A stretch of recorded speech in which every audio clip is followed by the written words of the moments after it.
And we'll go ahead and do that.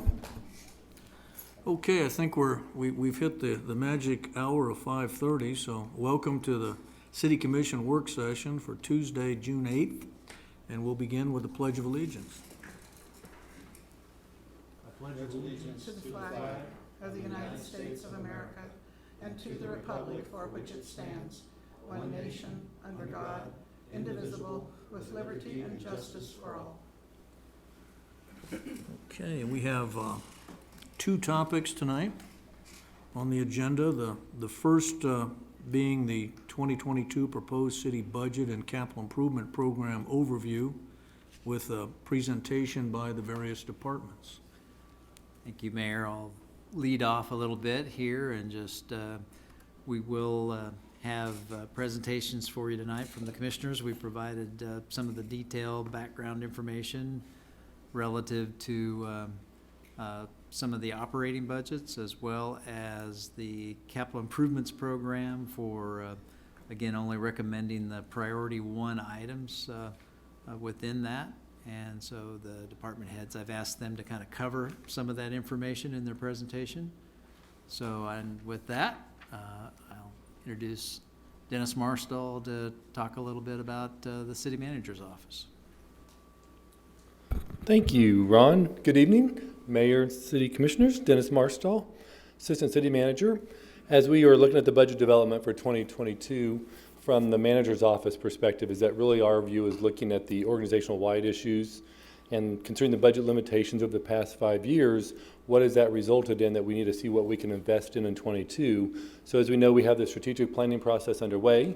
So clearly we want to make sure that we have some funding opportunity to initiate the strategic plan action items. Also, we've talked with you at length and you've heard from the department directors about our organization excellence initiatives. And so we do have some action items in there where we've identified, we've spoken with you a little bit about the PACE study and some other things we want to do to implement some things that are really investing in our personnel and our workforce. One of the things that we're working on is overhauling our CIP process, and as Ron had mentioned about our funding for priority one, looking at those. But really what we're looking to do with the CIP is address some of that deferred maintenance. As we've said over the past 5 years, kind of as we've looked at the compression of the budget and the limitations we've had, we're really seeing the pressure for a lot of our CIP issues because of deferred maintenance.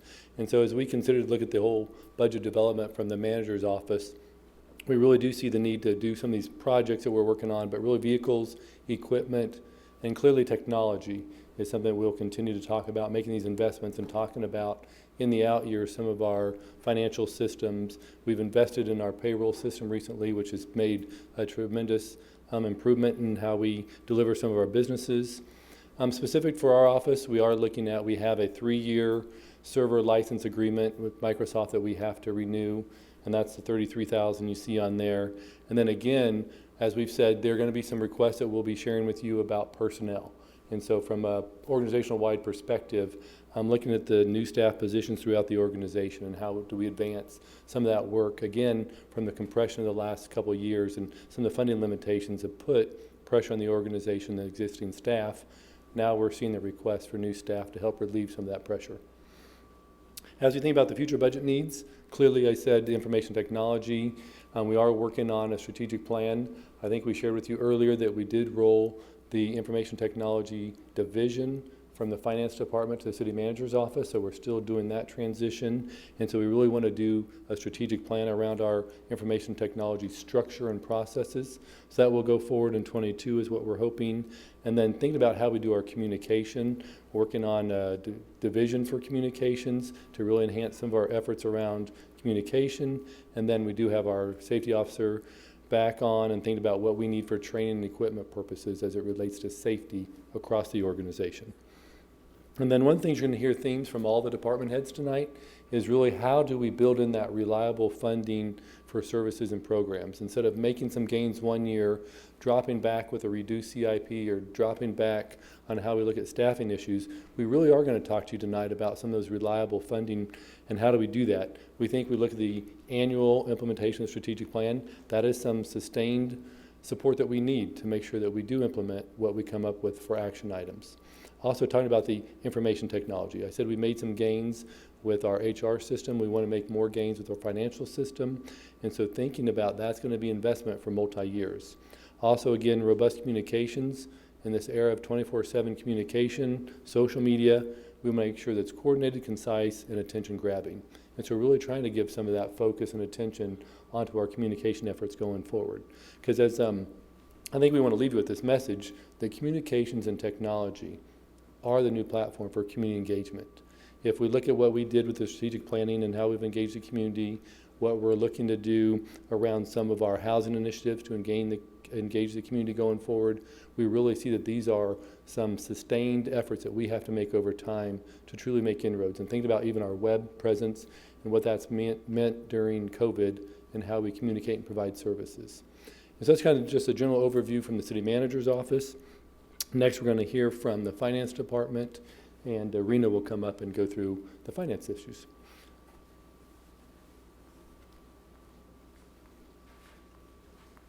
Good evening, Mayor and Commissioners. The Finance Department has both accounting, budget, and customer service. They are service and support-based departments for not only the organization, but the community at large. So in terms of our budget for 2022, we have a 15% increase overall for our accounting side of the Finance Department, and that's primarily due to personnel. Personnel is the primary budget for both accounting and customer service because of us being service-based department. COLA and merit increases, we are requesting a staff accountant position, and that's just based on information we received from AGH, who are our financial consultants. They came out last year and did a review of our department and assessed what we do on a daily basis for up to 2 weeks, and then created a organizational chart and some separation of duties. So that is the request for that position. It's about $50,000. And then also interns. We do have 2 interns this year, and we're very fortunate to have them. They're from K-State, and we've had them in the past. And then our contractual services, so always auditing every year. And then we have been utilizing AGH for our accounting assistants due to us being down staff. Last year, this time, we had 4 accounting team members and 3 AP, accounts payable, and accounts receivable staff members. And then this year, we're still up to 3 for accounts payable, but then only 5 for accounting members, plus the director position. In the past, we've been anywhere between 6 to 7 accounting team members, so we're still down accounting team members. And that's, I'll talk about that in the staffing section, but that's just primary due to recruitment efforts and non-competitive salaries. For customer service, their budget is primarily personnel related, and they have a 2% increase over the 2020 budget. The personnel COLA merit increases is the reason for their increase. As we continue to operate in accounting and customer service, we're thinking about automation and streamlining processes and programs and systems. And Dennis mentioned technology, and we are a customer service-based department. So for accounting, our Visa automation program that's dealing with UMB Bank Visa, who provides our purchasing cards to get us from processing accounts payable transactions via a spreadsheet for all those transactions to an actual automated tool online that the departments and those staff members can utilize to process those Visa transactions. And then customer service, they're still working through the Paymentus implementation that will allow the customers to have the various payment tools to pay their utility bills. So for instance, online, over the phone will be a new feature that we'll have, and then also the ability to pay at Walmart. Staffing, again, the staff accountant position is something that, a position that we're requesting for this 2022 budget. And then the interns, having that as an actual line item that's budgeted every year. Again, I mentioned that our recruitment has stagnated due to non-competitive salaries. This year, we've had 2 opportunities to recruit, and we have not been successful with actually obtaining staff. Last year, we tried to go out for the treasurer position, and we put that on hold as well, and that's just due to non-competitive salaries. And so our goal is to try to fill those two positions for the treasurer position and the accountant analyst position as well. Customer service, they are down to clerks.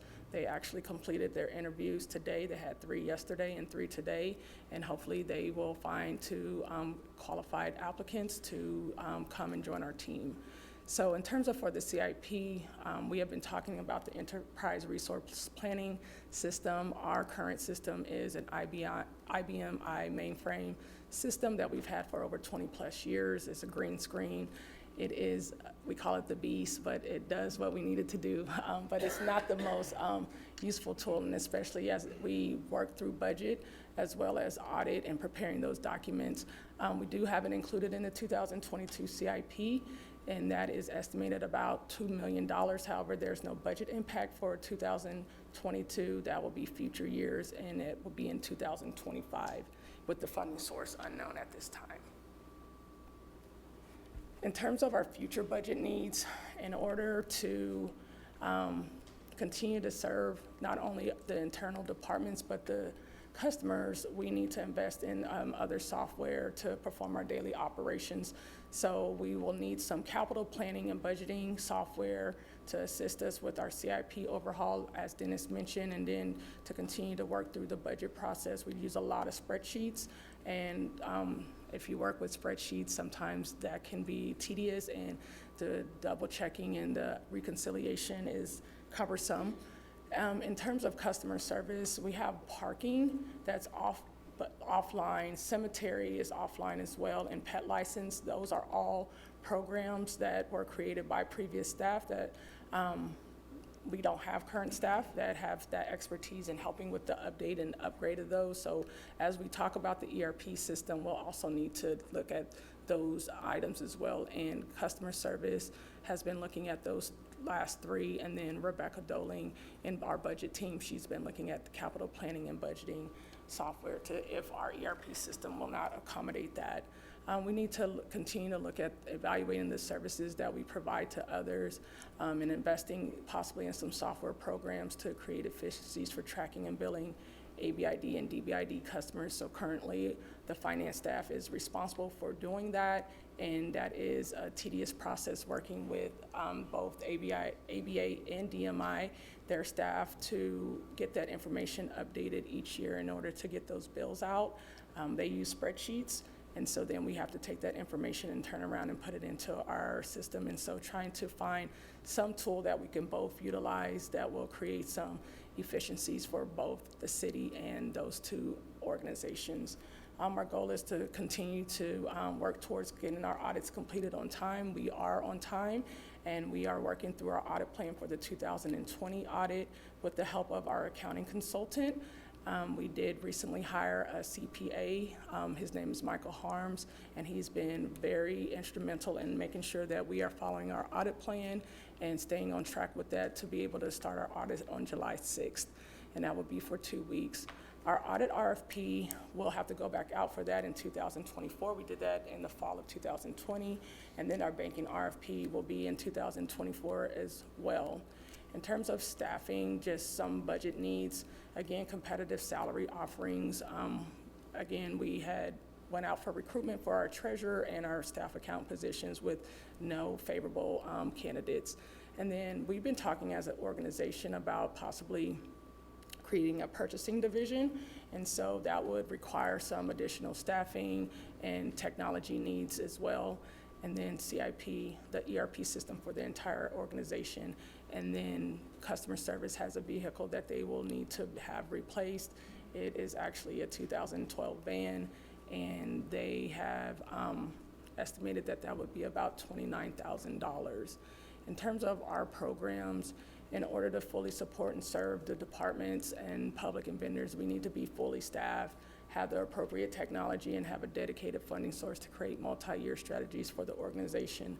So as we continue to work through preparing our budgets and talking about the strategic plan, we want to, as a department and organization, work towards providing information to the departments, but also to you all as the elected officials and the public about what we need going out. So forecasting multi-year strategies and getting that information to you all every time we come in front of you. So that's all I have for today.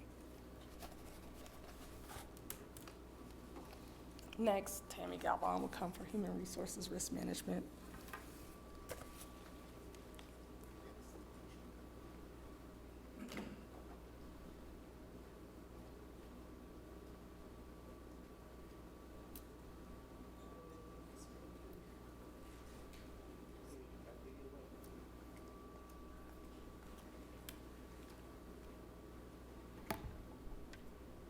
Good evening, Commissioners and Mayor. I wanted to give a quick operations update on what the Human Resources Department has been busy doing for most of the spring. In the last 3 months, Human Resources has been primarily focused on restaffing the organization from the 2020 hiring freeze.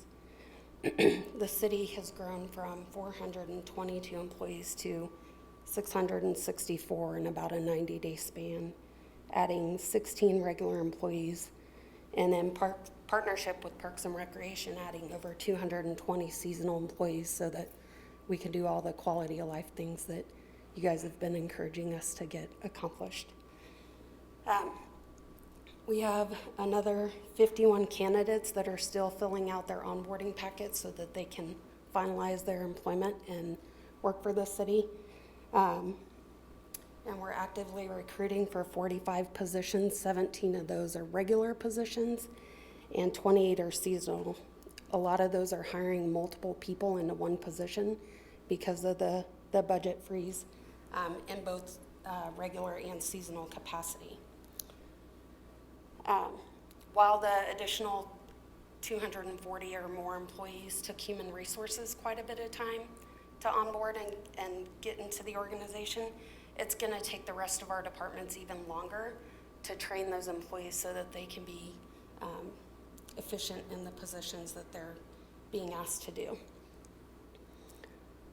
We've had the Personnel Policy and Procedure Manual in front of you every year that I've been the director of Human Resources, if you can recall.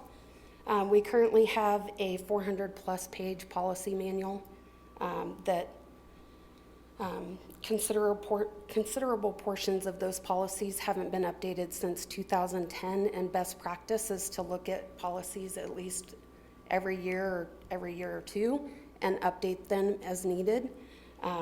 We have to provide a strong foundation in communicating our expectations for employees, and a good policy manual does that. We don't feel that 400+ page manual right now is doing that, because that's pretty hard to digest as an employee, 400 pages to remember.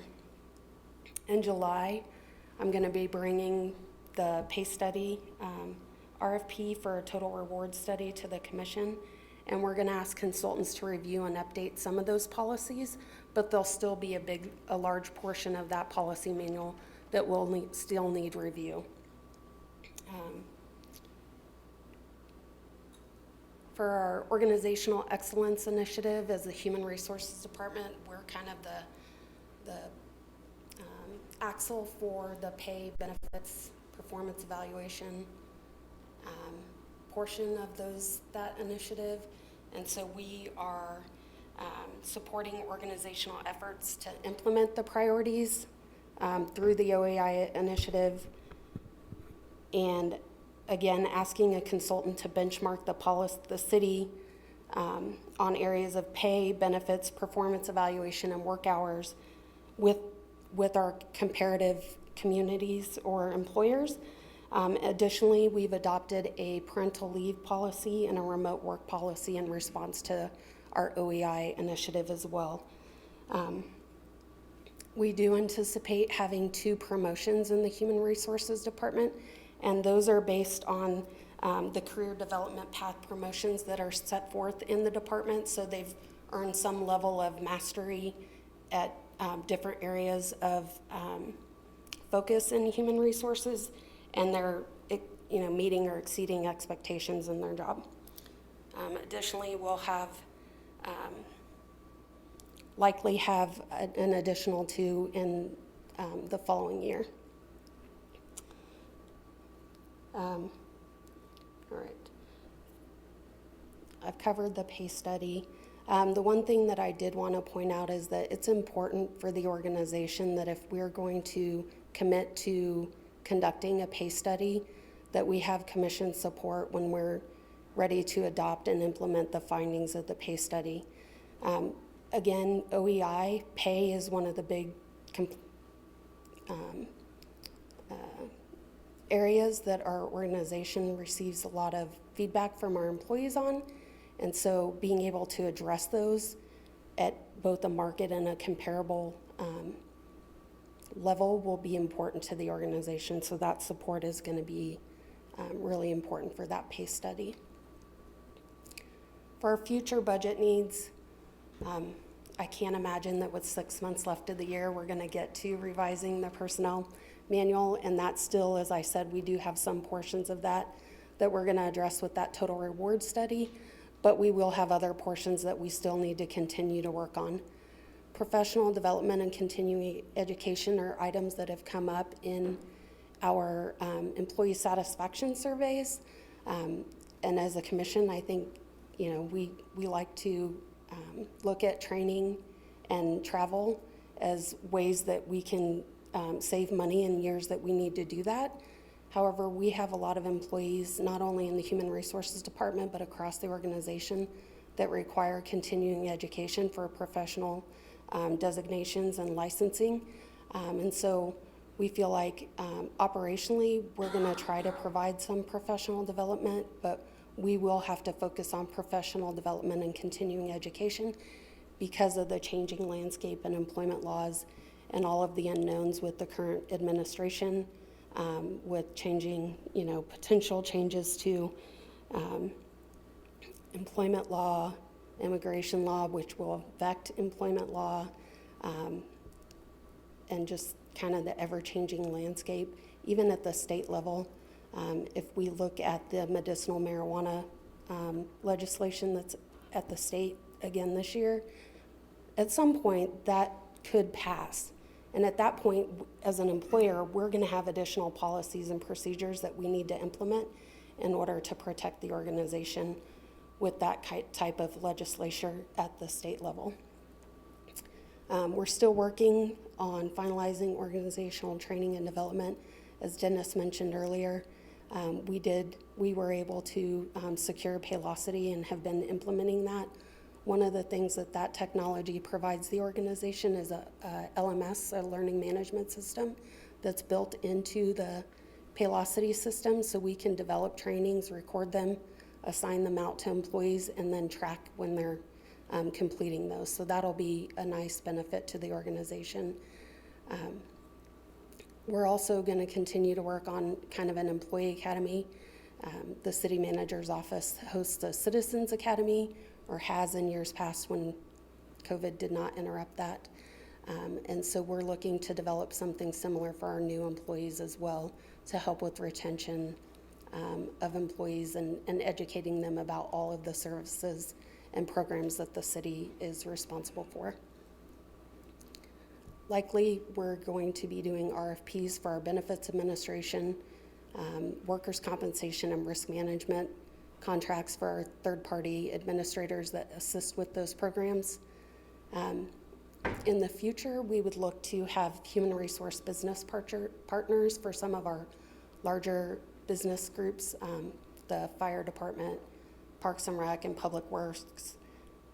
Each have about a third of our employees for the organization in those, they're our top 3 departments in the organization, so they have the most of our employees. So those departments could use someone that's specialized in human resources that could answer their needs and assist with any of their training and coaching and assisting with employee relations issues for the department.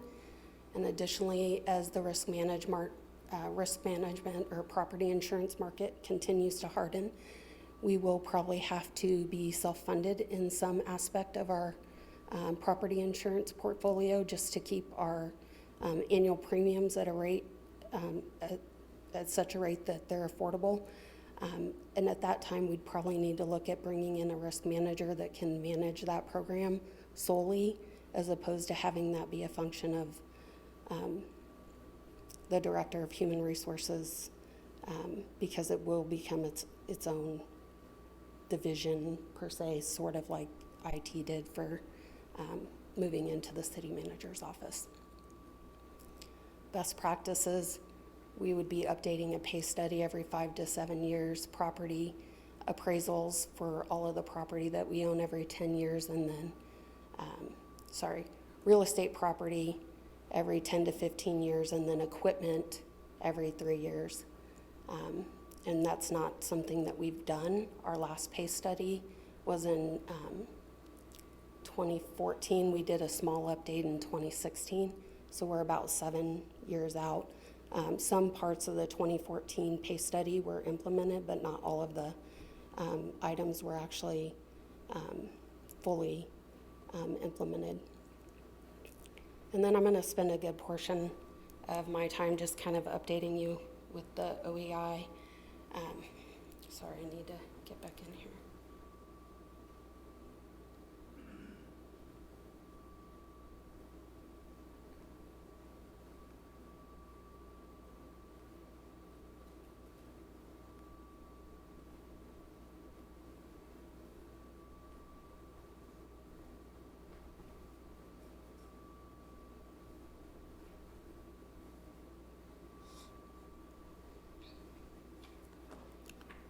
So we have about 420 regular employees that are budgeted. Our current turnover rate is about 7.9%. So on average, we're replacing 33 regular employees a year. At this time, approximately 43% of our workforce, or 180 employees, have worked for the city for less than 5 years. And only 32%, or 137 of our employees, have been with the organization 10 years or longer. We have 83 employees who are identified in the baby boomer and pre-baby boomer generation, and 10% of our employees are 42 regular employees, and 13% of fire operations, or 17 employees, are eligible to retire in the next 5 years. That creates kind of a lag in our institutional knowledge when we start taking out those employees that are retiring, and we're not able to have as much retention at the top end of our tenure. How many are retiring? Sorry. We have, they're not scheduled to retire. We have 10% of our regular employees, so 42 regular employees, and 13% of fire operations, or 17 fire operations employees, are eligible to retire in the next 5 years, based on the state requirements for CAPERS and KPNF. Additionally, one of the things we talk about with OEI is benefits, and a lot of times people like to talk about how great benefits are for government employees, and the retirement is really good. And that's been true in the past, but with CAPERS 3, there's no longer a guaranteed benefit retirement plan. CAPERS 3 is more like a 401k, and so we're losing that advantage, so to speak, over private employers. And so we feel like that's one area that we need to make sure that we're focusing on when we do our pay study, is to recognize what other employers are doing to make up for that lack of guaranteed benefit with the CAPERS plan for CAPERS 3 members, because we feel like that's going to create additional disparity for the organization. In 2017 and 2019, we've conducted employee satisfaction surveys, and those surveys have given voice to the trends that we've identified for OEI. Overall, from 2017 to 2019, our employees have reported being less satisfied with general job satisfaction in categories of overall job, training, development, performance evaluations, recognition, and consistent enforcement of work standards. In the area of commitment, our employees' sentiment is decreasing in pride in work, decreasing in plans to remain with the city after 1 year, or being happy to work for the city on a long-term basis. On a good note, our supervisor relationship ratings are improving from 2017 to 2019. So people have a little bit more better relationship with their supervisor and feel like they can communicate with their supervisor better. Our overall culture and climate category showed declines in the area of diversity, discrimination, and collaboration between departments. Additionally, 19% of our respondents, or 53 employees, reported increasing health issues due to stressful situations at work from 2017 to 2019. We look forward to seeing what that data looks like in 2021, because I imagine with the past 2020, that could have an additional impact. Interestingly, 32%, or 22 female respondents for the survey, are reported frequently experiencing health issues, whereas only 14% of males, or 30 male respondents, reported frequent health issues for that question. And when asked about work-life balance, our employees are reporting that they're expected to stay increasingly late, take work home on nights and weekends, be accessible before or after a standard work schedule, be available while on vacation and medical leave, and put work ahead of their personal and family life. This employee satisfaction survey, that's how our employees feel, and we're trying to respond to that. Employees felt the organization could improve on communication, cooperation between departments, pay or salary, training, enforcement of rules, policies, and procedures. And from 2017 to 2019, the top 5 reasons our employees reported leaving the organization on the ones that conducted exit interviews, in order, the top 5 reasons were lack of advancement, undercompensated, they were relocating, the performance evaluation system, or lack of training. Those are just some of the issues that we're trying to deal with when we talk about OEI and help build a workforce that we're able to retain and attract talent to the city. Additionally, we're going to have to continue to respond to changes in employment laws, both at the federal and state level, as I've already mentioned, and help try to reduce the turnover rate for the city and rebuild that institutional knowledge in our workforce by developing those career path and progression fields, because we do have some areas that we're going to be losing some people in the next 5 to 10 years that we do need to have some succession planning for.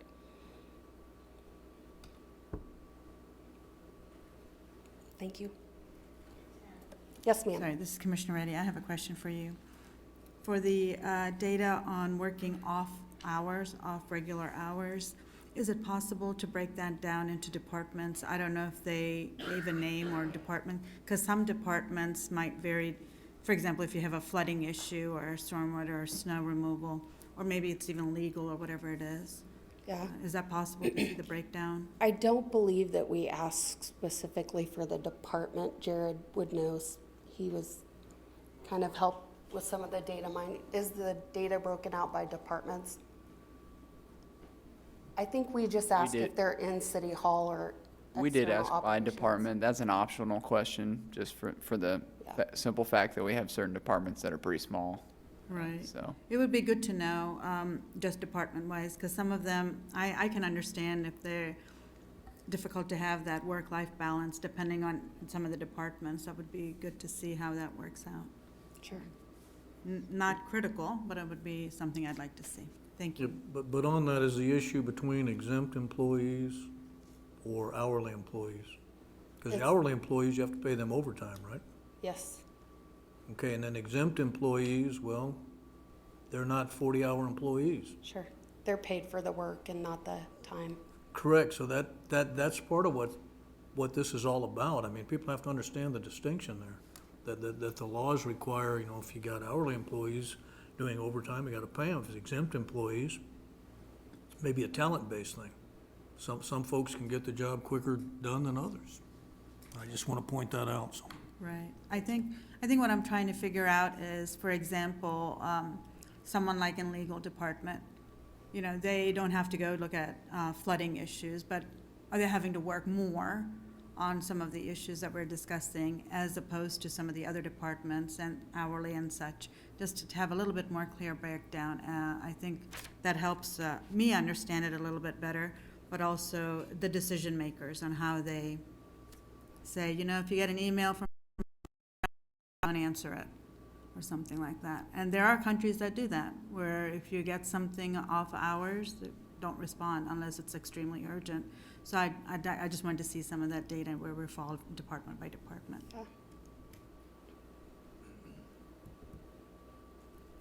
Thank you.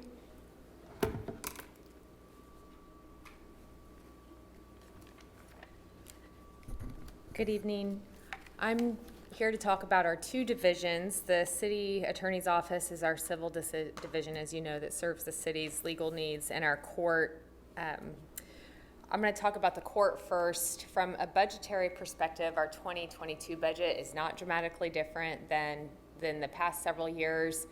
Our operational increases are really only due to the increase in the costs to do business at the courthouse, the increases in our legal research subscriptions that we have to do our jobs, in our court and case management software, technology and training. Our increase is primarily due to the addition of one attorney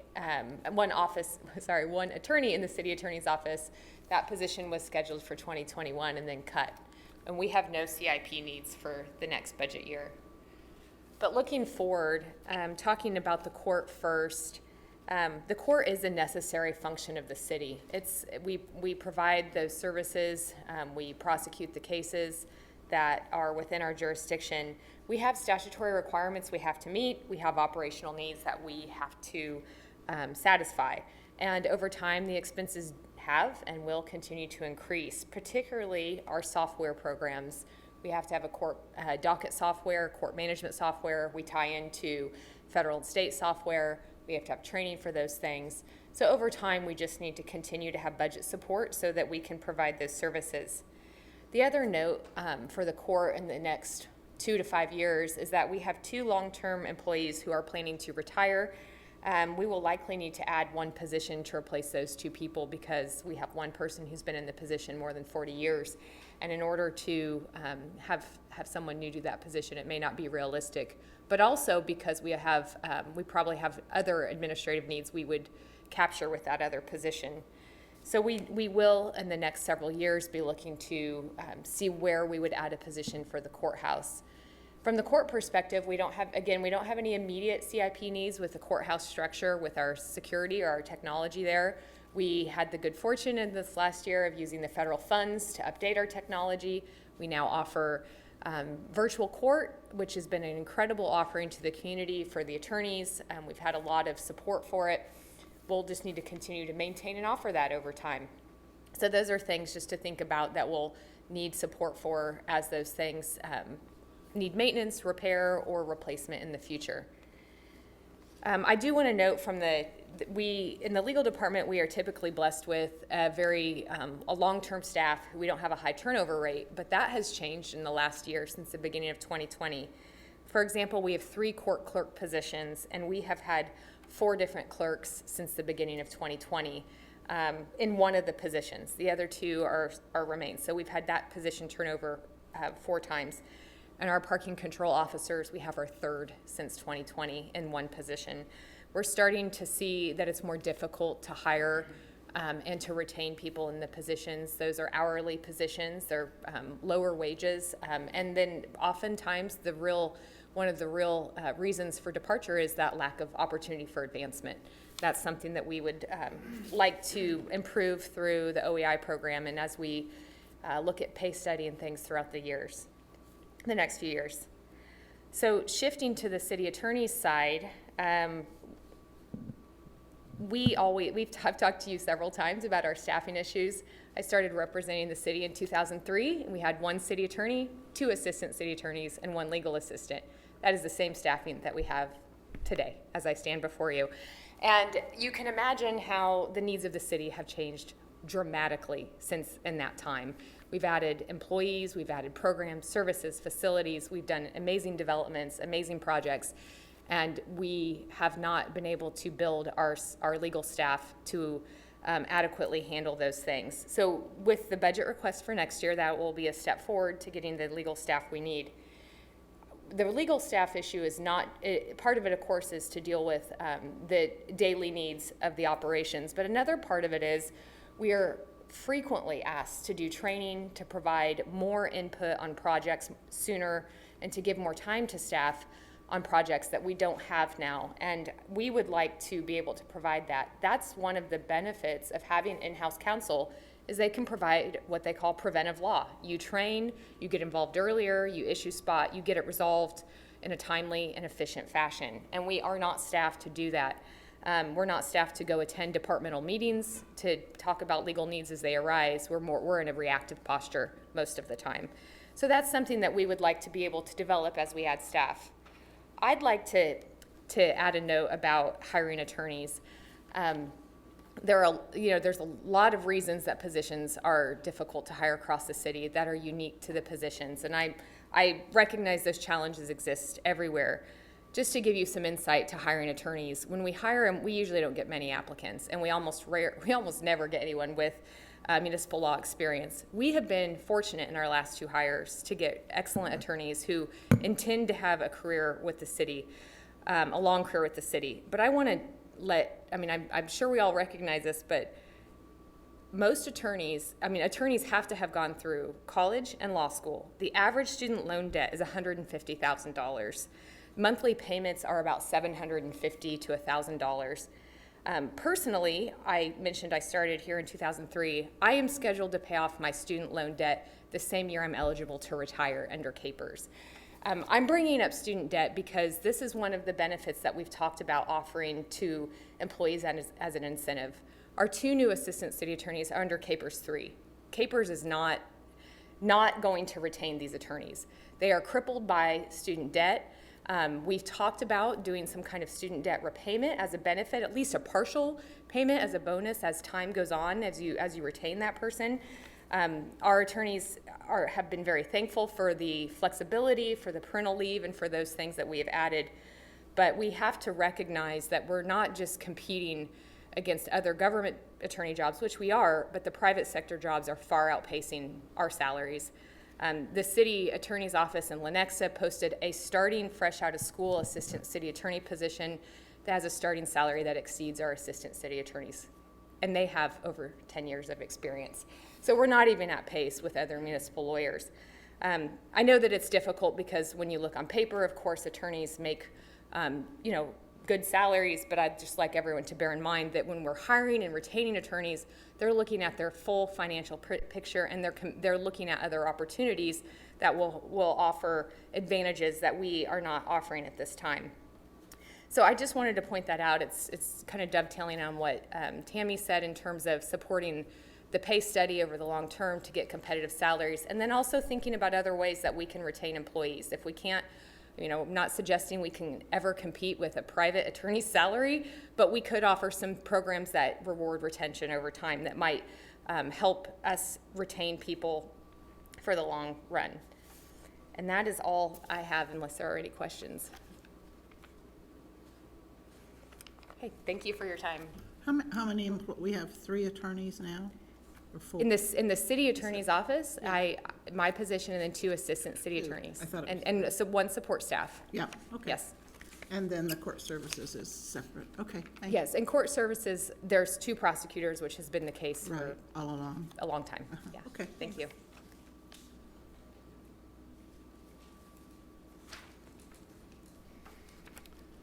Good evening. Community development, it'll be a pretty short presentation here, I think. We have a 2.8% proposed increase over last year. Obviously, my department is primarily personnel, and so that increase is for personnel. It's no increases in staffing levels, it's just the necessary increase to keep personnel, so it's around a 3.9% line item increase. On the other hand, contractual services, we've decreased by 6.5%, and that's primarily due to shifting software licenses from my department over into the IT division. Commodities, there's a large decrease, 25.5%.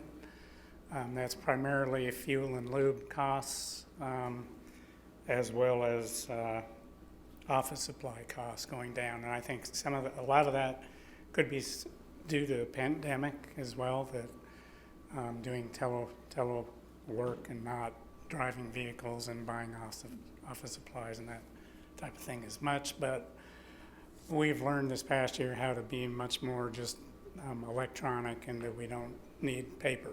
So our only CIP request really is replacing a 2007 pickup that's shared. It's our vehicle, and our housing rehab inspector uses it, but it's also a city pool vehicle, so other departments occasionally use it as well. Future budget needs is really, again, it boils down to personnel, attracting, compensating, and retaining personnel in my department. And that, as you've heard previously, and you'll hear from the other department heads, it really boils down to funding and implementing the pay study, the OEI initiatives, and the strategic plan directives. We need to find a reliable and long-term revenue source for general fund. My department is totally reliant on the general fund. On the operations side, we will likely have some more software needs. We're wanting to hire a professional coder to work with Risk Reduction's existing software platform and do some expansion of that database so that our department can use it, and our two databases are really just one that can talk to each other. So with our new MDC, the Manhattan Development Code, and that's going to be coming online and doing online applications and that type of thing, we want a database that talks with fire and risk reduction, and they self-populate each other, and we're not in silos with different kinds of software.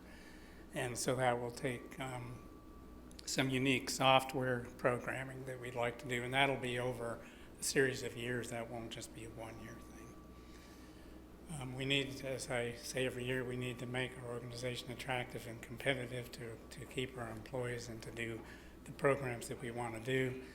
For our staff planners, we're not competing with Lawrence, Topeka, and Salina.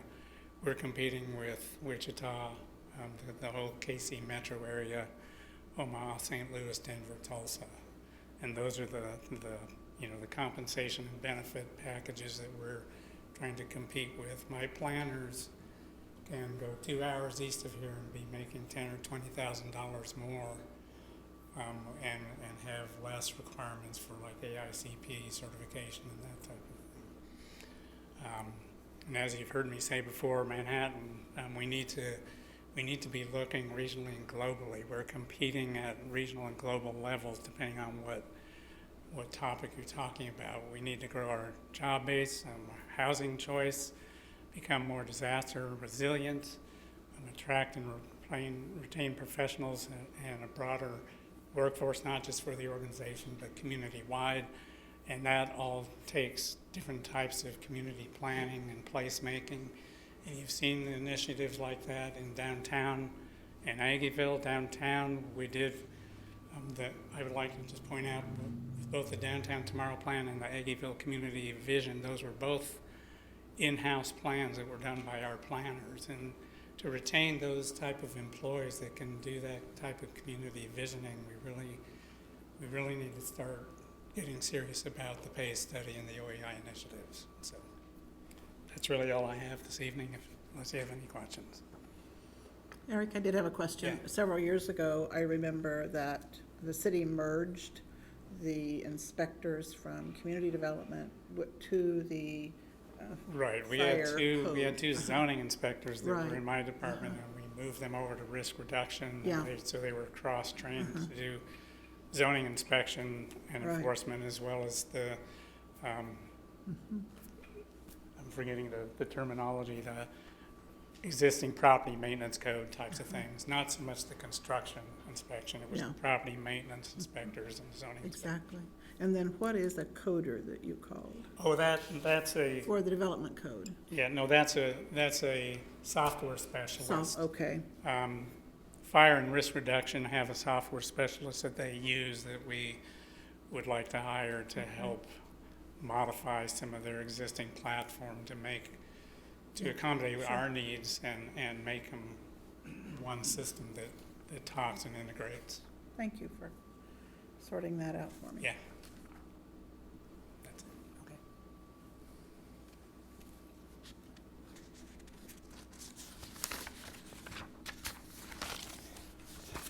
evening, Mayor, Commissioners. Jesse Romo, Airport Director, talking through budget needs for 22. Our operating budget is going up 10%. That's 21 versus 22 in our request. The majority of that is all staffing, personnel related. We have made some opportunities for promotions for our employees with additional training and certifications that they can get. So those aren't guarantees, but those are opportunities for advancement. Staffing wise, you know, we were designed to be critically low, just in general. It is very painful during a snowstorm removal when you only have a crew of 5, a single crew, and they got to work around the clock. But we also were critically low designed into security. When we had approached you a few years back on standing up a new security division, we were asked what was the lowest amount that you could get away with and still comply with federal regulations. Even though it's a 24/7 operation that we oversee, we were only able to operate or staff for 21 hours of those 24. And the gap is closing or had been closing. Prior to COVID, the airline's last arrival was extended to even later. And one of their first departures was coming in even earlier. And so it left about a 2.5 hour window where we could shut down the airport and send people home, which meant we had to shift the crews or the staffing over, and it left gaps during the day. So the assistant airport director ended up filling in for those gaps, and that's who's the backup security personnel for the airport. So as we're looking at May, by the way, was an incredible month for us. Over 5,000 enplanements. We were only down 29% versus 19 in May. And so we're seeing the rebound of the market. It will come back. Those adjustments can be made again pretty easily by the airline, which puts us in a position to have to respond accordingly. So one of the other things that we've done with the security staffing, by the way, is cross-train them into other areas. So 100% of their job was federally required as for, per TSA regulations. Then we train them how to do FAA operations, which is all Part 1 through 9 related. Now that we've added parking, they're also our customer service assistant to parking issues, and they're the first people to respond to go out and if you have any issue with the gate opening. So as we're building on new responsibilities onto the security staffing team, we're kind of burdening them. So we are asking for additional staffing, and we cross-train them quite a bit, so it's going to be pretty versatile for us. CIP, so we have a whole inventory of all of our vehicles and equipment, and we have it scheduled out. You know, how old is it? What's the replacement value? How long can it last? And we try to time them, a vehicle and piece of equipment every year, and space it out. The last few years, though, we've been denied a lot of our CIP requests, so we're probably sitting about, I think it was about $400,000 worth of backed up CIP requests. And so a lot of these things, in front of you for CIP things, the truck, tractor, even our gas tank, not only do they have safety components, they have efficiency that they come with for our staff. So small crew, get them the great, best tools possible to do the job, and then we can actually accomplish more. So we also have things that have come up, like the air traffic control tower, and there was some damage and water damage that we didn't realize was occurring underneath the catwalk. Some of those things aren't easy to inspect, so you don't know you have a problem until you have a problem. And then we're having an issue right now with the terminal roof, and we think we found a much lower cost solution that we're going to try first, but we may be coming back with that as another CIP request. And that kind of transitions me to future needs. When we're looking at the next few years and our budget drivers, as I mentioned, the roof, there's a lot of things that are going wrong and going down at the terminal. It's not that old, but here 5-6 years in on some of that equipment, like boilers, we're having to replace and call in for a lot of maintenance service. So those things are, all the new stuff that we have out there is going out of warranty and is going into our operating line items. And so either we're going to end up having to have additional maintenance staff to respond to those things, or we're going to keep adding to the line items to pay for maintenance service agreements too. So one way or another, we're increasing the operating budget there. And for CIP, I would just request that we try to stick with the schedule that we move forward with to keep that overall cost minimal each year. Otherwise, it bottlenecks up, and next thing we know, we're in a critical position to have to respond. And as reliable funding for services and programs. For us, the biggest thing that we have is the federal compliance, and we need consistency in order to maintain our compliance. Actually, today, we're being visited by a friend of ours at the FAA, our inspector, who's going through everything, and we'll be out there again tonight doing night inspections. And it's those kind of, that annual inspection plus all the frequent TSA inspections we get. Again, consistency is key for us in order to maintain that level of standard and compliance. It's also key for us in maintaining a good customer experience.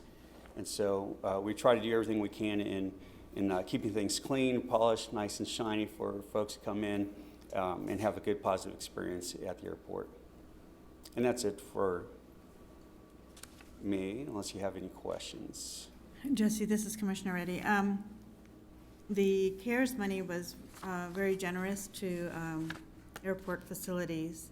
About how much cumulatively did you receive, or our airport receive, due to COVID? 3.2 so far, Okay. approximately. So you're anticipating more? So yeah, I'm sorry, I was trying to do quick math in my head there. CARES is 2.1 million that we got up front. The CURSA grant, which was the second congressional COVID-19 relief, brought in 1.1, and this latest one that's called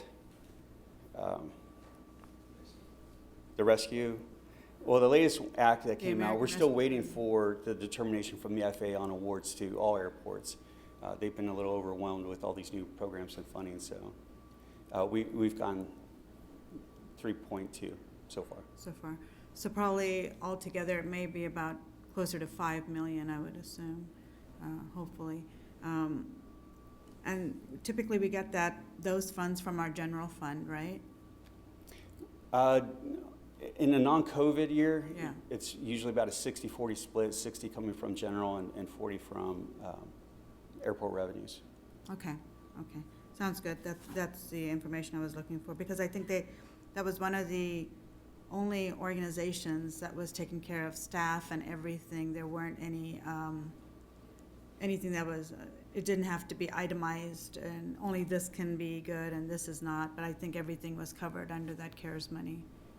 And I don't know about the next two installments that might be coming your way. So.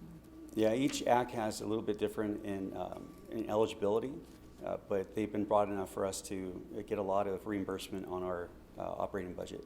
Okay, sounds good. Thank you. Just a footnote on some of that revenue. So it's really helped us from our operational standpoint, but some of the reductions that we've experienced in passenger facility charge revenue and some of those things that we're going to pay off debt,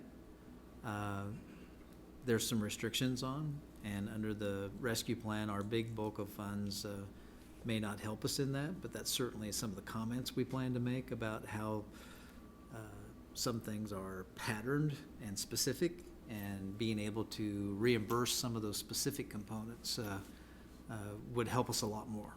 So hopefully some of the new revenue replacement components, even though the FAA funding to date has been beneficial more so than others, we're hoping it could be a little more applicable to some of those debt service funds in not just PFC, but TGT and a whole bunch of other revenue sources that are specific to we use to pay debt service. Because if we don't get it, then we're going to have to transfer from the general fund. And we will know that later.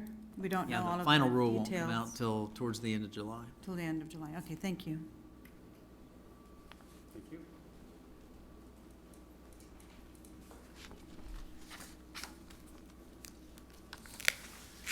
Good evening, Mayor, Commissioners. Fire Department's looking at a 1.7% request and funding increase, roughly $132,000 overall. That includes a 3% in our contractual and commodities, which comes out to about $25,000. And those are in 5 main areas, which are professional services, which is where we use our programmer for our FileMaker Pro and what Eric was talking about with community development. So we've increased in that. Software agreements, constant.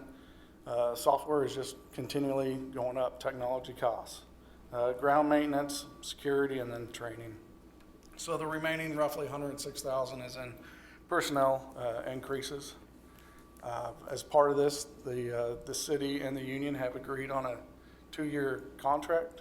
The union membership has passed that. It'll come to you later this year for approval. So that means we'll be good until 2023. We'll start for another new 3-year contract. So we are not requesting any additional staff. We feel adequately staffed. Currently, we're sitting at about 97% fully staffed. We're short 1 position in our risk reduction and are in the process of hiring that.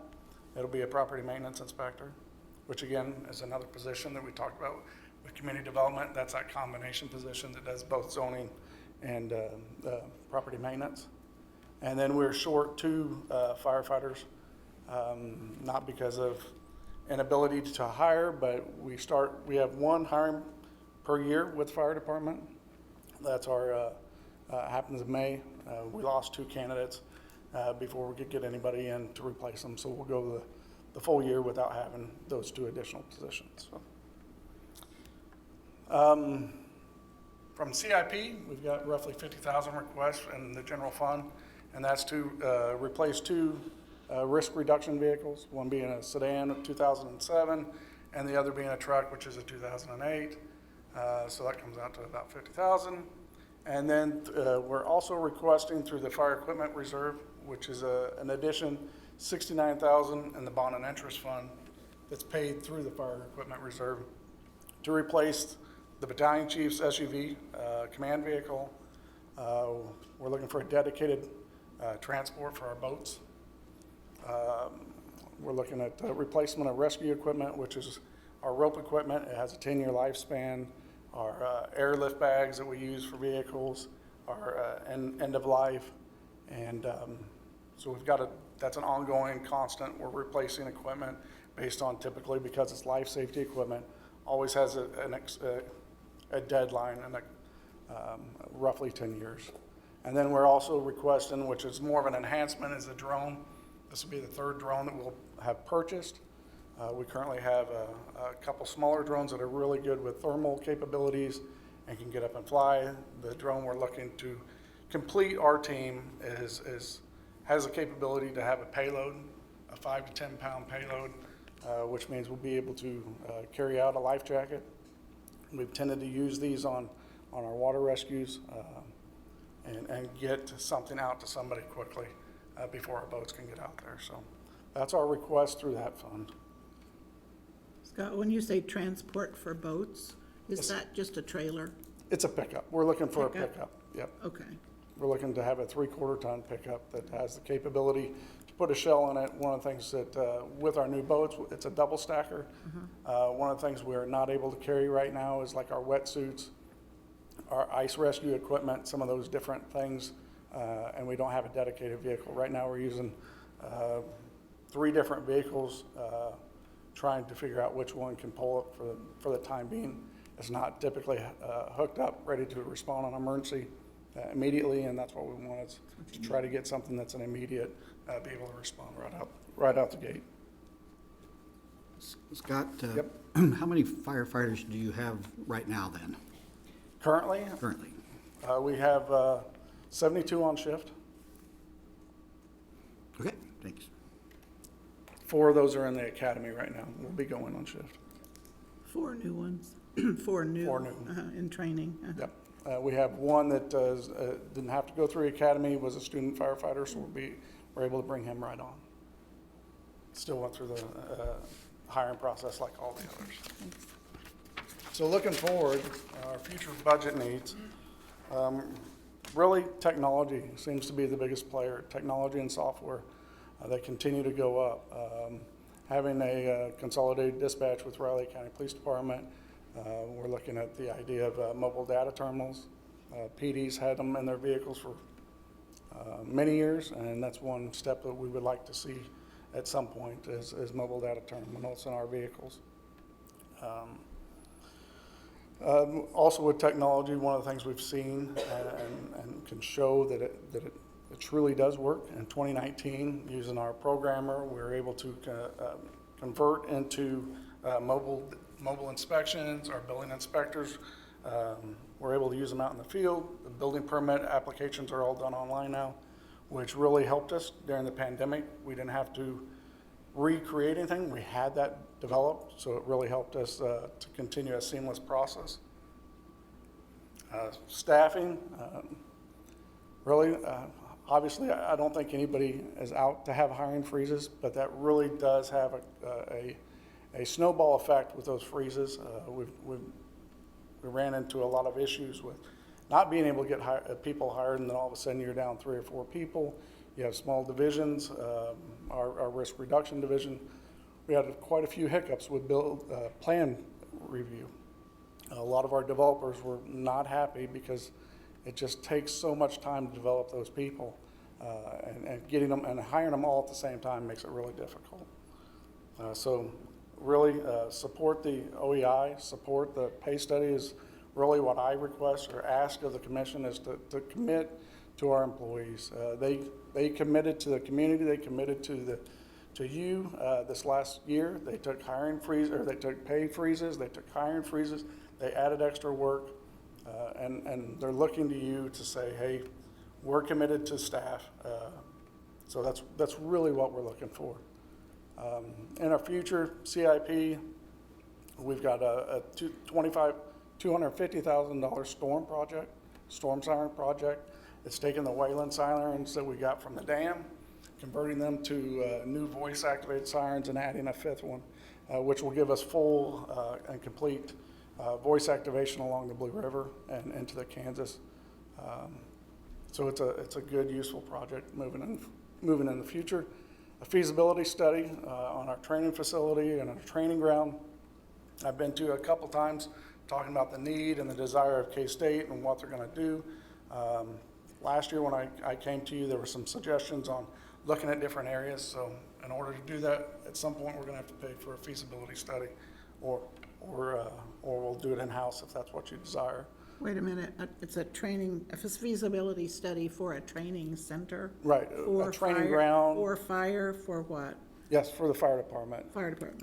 Currently, our training facility is being reviewed by K-State and the foundation as a possible area that they would like to have back. I see. And so we're looking at where would be the best place to have that, and we've talked about the joint maintenance facility being a site, and we've talked some place off of Amherst and some different locations. So having somebody come in and look at it from a third-party view and give us the best direction is what we're looking at.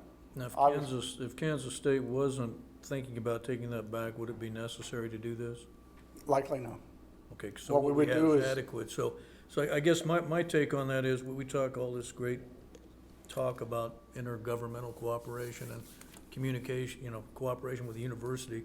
Seems like this is one administration we need to take on, fixing to get a new college president to say, wait a minute, we've got a fire department building that's sitting there that the university doesn't pay for fire service. It's on their land, and we really need to push that issue heavy, because I just think that's just the wrong move for the university. It's gonna drive up our cost and force you to train somewhere away from your building.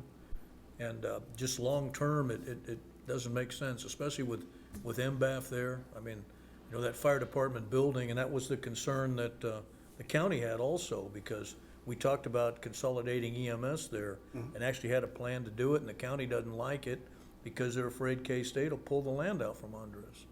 And so I think one of our strategic plans ought to be to really push that with the university and just lay it out there. This isn't right, that originally when that fire station was built there, the idea was to support the university, and I don't think we're getting quite the handshake back on that. It's just my thought. So I'll add a little bit to that, just from a historical perspective, is that, obviously, when we initiated the headquarters station moving to that location, there wasn't much around it. NBAF was never in the picture, or even relocating all of the BRI wasn't even in the picture. So it was a great move. It was a great partnership for having a student firefighter program, for creating training space that was really next to Ag Land. Obviously, with NBAF and the North Campus Corridor, that vision is changing, and you have much more higher level uses surrounding it. And you recall when the EMS proposal came, I asked the question, before we spend a lot of money building new facilities there, is this the service we want on probably the highest real estate corner in the city from an economic perspective? And everybody at that time said it's important that we have the fire station somewhere in that vicinity, but that wasn't really true for the training component. So there's a lot of extra land there from the station perspective. It's also our headquarters, and it's got a lot of meeting space and training space that we've transformed into an emergency operations center too many times in the past couple of years because we don't have adequate facilities there. And so having the training needs doesn't happen. It's a huge convenience for us, no question about it, to have that adjacent to our station, but and that facility. But could it go somewhere else? I think that's, as you look at the vision of what could happen in that corridor, I think it would be reasonable to still have something close by, and everybody believes that response from that station needs to be somewhere in that vicinity. But should it be on the highest value real estate corner in the city? I mean, that's for the suggestion and debate. And it's really more so focusing, and they've been playing with drawings, and they've showed relocating the fire station, but not the training. So that's really the component, and it's something that we have to, that we have an agreement in place, but that agreement can be basically rescinded with proper notice. And so there's not a lot of time for that. So having some options to look at, I think, at least from a study standpoint, will be important. When does that agreement expire? Isn't there a year limit on it? The initial agreement, I think, is 34. 34. Yep. So it goes to 2034. But there is a notice provision in the agreement. I think it's only a year. Yeah. I think it's only a year. So you can create a year. Now, there is some compensation suggestion for buying you out early with that notice. So I still think it's worth discussion on just keeping it. It may be high-value real estate, maybe to K-State, but not so much this. We're not getting property tax on K-State stuff, with the exception of some of the foundation things. which is what they would, I mean, obviously, if we fill up the existing space because of NBAF, that's probably the next one to go. So, and it would be property tax producing space. Well, that might make it a little bit different if it offset the cost, but I still think I'd just as soon leave it like it is. Yeah, And still pursue the EMS piece, but that's for some other discussion. Sure, and I think 10 years down the road. I just want to mention that for the Northview community, and there are a lot of people out there, the timeliness at which you can respond from headquarters station is important, and just barely, if at all, meets the standards you're after because of the time in responding. The fire department, the fire trucks are always there at least a minute or two ahead of the EMS, the ambulances. And so I just want to say that for me, that's an important feature Sure. as we think of the Northview area. Yep, and as Ron had mentioned, there's no desire for us to lose a station in that vicinity. Yeah. And it may, looking at, as they build out and it becomes a business park, maybe having a training site there that has fire trucks and sirens and all that going and being surrounded by business, it may not be appropriate anymore down the road, 5-10 years, if they build that out to have a training facility right there. So hopefully with the idea of a feasibility study and having somebody come in and look, give us some good ideas and some directions we can go in the future. And then obviously we continue to have equipment and vehicle replacements that are just scheduled out. We've got 2003 Quint, we've got a 2003 rescue truck that are eventually going to need to come into the rotation and be replaced. So those are big CIP projects that I see coming here near in the future. And then obviously reliability funding, consistency and experience. A lot of what we do outside of our operations is enforce regulations. And one of the biggest complaints we get, one, not a lot of people like the government telling them what to do or the rules that they have to live by. But they really don't like it when it's inconsistent and it's not delivered consistently throughout, so that everybody's having to play and follow the same rules. And so having that reliable and constant service and programs, that's very important to being able to enforce and do what you ask us to do through the ordinances and regulations. And that ties back into the hiring freezes and everything else. When we're not able to staff, we begin to pick and choose what ordinances and regulations we get to enforce or have the ability to enforce. And so we get fingers pointed at us a lot. And we turn that around to our other departments, Parks and Rec especially, when they don't have the ability to hire their maintenance staff to take care of the lawns and take care of, it's hard to go out into the public and tell them, you need to follow the rules, but the city, we don't have to. And so that consistent and experience is important.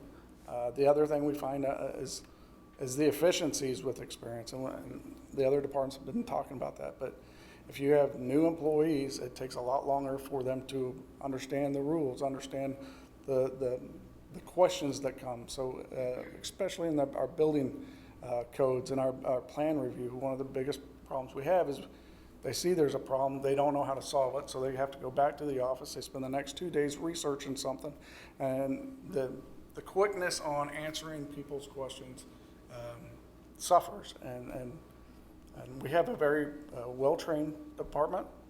We have professional service, and that sometimes there's cost to that. And if we don't have that, we have seen some of that in 2020 with the lack of plan reviewers. We found that inexperience has caused some headaches for some developers. We don't catch things as quickly or as early as we should have.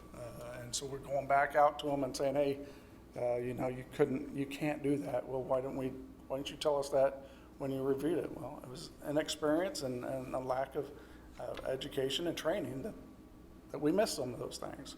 So there again, I just encourage that you recognize that you have good employees, you have good staff, and they just want your support, especially. For a lot of us, we've been through a pay study. We've been through multiple pay studies. We've never seen the pay studies actually be completed. They complete the pay study, but the implementation has never happened. And so there's a lot of staff that is hesitant even on this, that they're not getting that commitment from you as the elected officials that you're going to implement a pay study that you're going to pay for. And so I just encourage you to look at that. And then in closing, and we hear it a lot, do we want the city to be a stepping stone employer, or do we want long-term employees? And I'm not saying that either is better or worse, but I think it's nice to know what do you expect? Because we can continually, constantly train people and have them move on. Or we can be long-term employer and pay the people and train the people and keep them here. So that's what I leave you with. If you have any questions, I'd be happy to answer. I would just comment that one of the issues that I see is the transition of city commissions. Mm-hmm. And so if we do a pay study this year, next year there'll be different commissioners.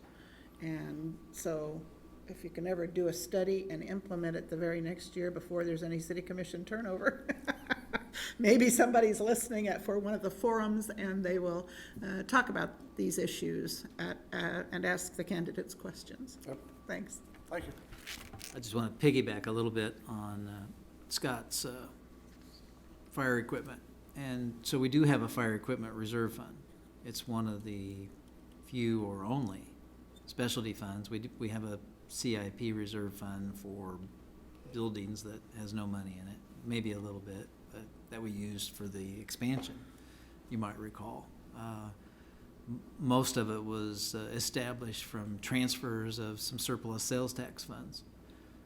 The Fire Equipment Reserve Fund is established under state statute. It can have a maximum of 2 mils in it. I think the highest we've ever had it is maybe half a mil, and maybe a little bit more, but we haven't regularly contributed to it. We've said, okay, we're gonna debt service this fire truck, so we need 0.2 of a mil in that fund this year and 0.4 next year, and it's not a good way of doing business. And so one of the things that we wanna, we're working hard to revamp our CIP, and we need more of these type of funds to be able to purchase the type of equipment that all of the departments need. And so you'll hear more about that for the future. But that's one fund we do have established, and we do have property tax levy in that fund. It isn't much, but it's a little bit. And we don't have that luxury anywhere else. And that's part of that consistent funding that we'd like to achieve and phase that in and build it up over time so we can get there.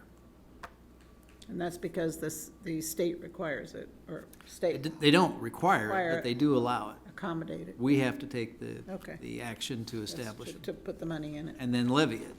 You know, that's the harder part.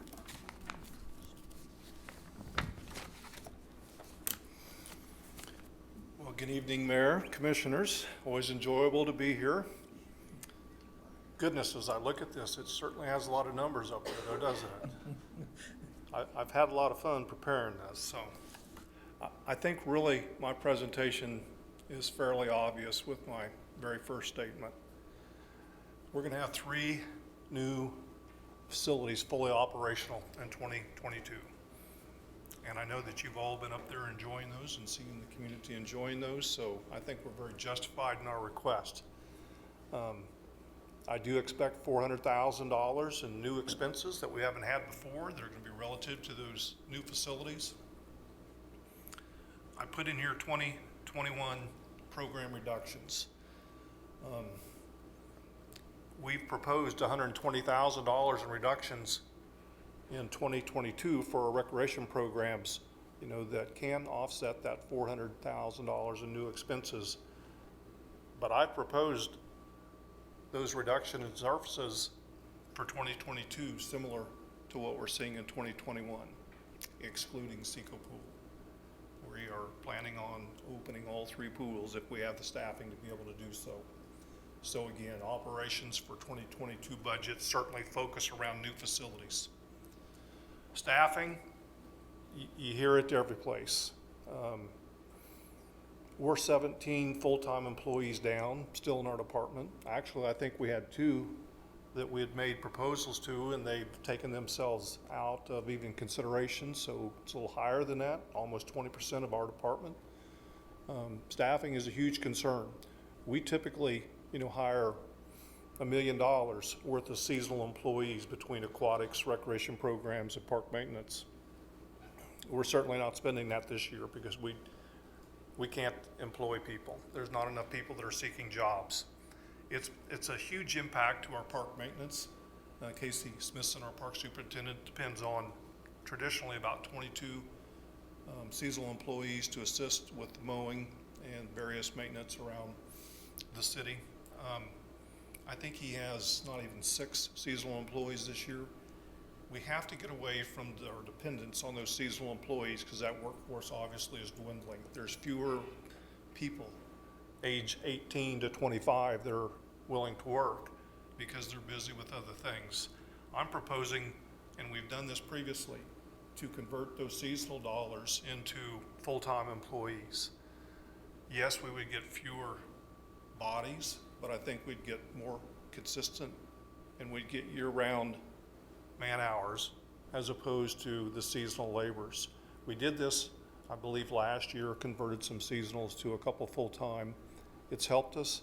but we cannot continue to depend on a seasonal workforce for areas that are so critical for us in park maintenance. I'm also proposing that in our Recreation Administration Office, a permanent part-time, converting what we've typically have used dollars for interns or just seasonal employees. Again, the inconsistency of that, I don't think is benefiting us. We need to move something that's more permanent. Also proposing a new employee in our building maintenance to assist with our new facilities.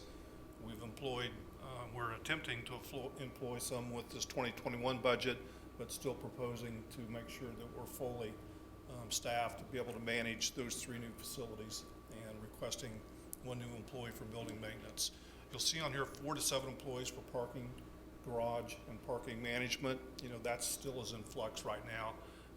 Is still being developed, but we obviously have a parking garage that's under construction, and we anticipate, and I'll say thank you to the city manager's office, that the administration and management of that parking garage is going to be in Parks and Recreation, and we anticipate that it's going to require additional staffing to be able to take care of that facility, as well as increased parking management. There's more to come with that, as I know there's some negotiations on how we're going to manage that parking garage. The CIP backlog of equipment, as a large department, the number of facilities that we have, the number of parks that we have, obviously it requires a lot of equipment. In Parks and Recreation, we have, I say approximately 50 vehicles, because we have some vehicles that we still utilize that they won't show up in the capital improvement program. I believe one of them, Mr. French had acquired several years ago at a surplus tax sale. We use that vehicle. It won't be in the capital improvement program, but we count it and we need it for transportation for our vehicles, for our people. We have 24 mowers, 12 tractors, 14 utility vehicles, all very critical for us on a regular basis. Since 2017, Parks and Recreation as a department, we've replaced just 11 vehicles, 3 mowers and 3 utility vehicles. You know, we're not sustaining the quality of our fleet. What I have in here also, the average years of vehicles. Our average age of our vehicles is 14 years of age. Our mowers is 12 years. Tractors 12, our utility vehicles 13. What I'm trying to show you and say to you, we're not in a regular replacement program, and we're getting a backlog of equipment. And all that equipment, again, as a large department and managing over 500 acres and 40 plus facilities, we're not keeping up with what we need to have for equipment to transport our staff around and to manage those facilities. Again, a lot of numbers there, and you got multiple pages of detailed description of capital improvement equipment and programs. I'm not going to read every one of these, but between city parks, recreation, building maintenance, and the zoo, we're requesting replacement of 8 vehicles this year. A couple of those are real specialty vehicles. I've always waited for people to ask what a knuckle boom loader is, but it's a critical piece of equipment for our forestry. And if we did not have that in this last windstorm, our crews would still be out on the streets today picking things up. A critical piece of equipment, and it needs to be replaced on a regular basis so it can respond to the storms and emergencies such as we just experienced in the last week or so. We also have a bus that we use for our recreation programs that's in there, so they're not typical vehicles, specialty vehicles, but again, we're making a request for 8 vehicles in this upcoming year, which will equal or be greater than or nearly close to what we replaced in the last 5 years. We're also trying to replace, making a request for 3 mowers and 2 utility vehicles. The very important piece of equipment, I hate to call sometimes simply mowers because they also push snow. We manage multiple parking garage or parking lots, and we remove snow off trails all around town. So our mowers typically do much more than just mow grass. I want to read to you also, if you didn't get to all the detail sheets, I gave you a lot of them. They were in your packet, but I think this one is really relevant to our backlog. And this is actually here in City Hall, the replacement of 6 heat pumps. City Hall has a total of 53 heat pumps. That's its HVA system. 6 of them were installed when we did the Parks and Recreation addition in 2015, but the remaining units were installed between 1998 and 2000, and they have a life expectancy of 18 to 20 years. As of March of this year, we have 2 units are not operating and are not repairable because the repair parts are obsolete. We also have 3 units that, because of obsolete parts, all they do is move air. They don't heat or cool. If we start replacing 6 units per year with our 2022 budget, it will take 8 years to replace the other 47 units. That's just in City Hall. So again, from not having a consistent CIP over the past years, you can see some of the issues we're starting to run into.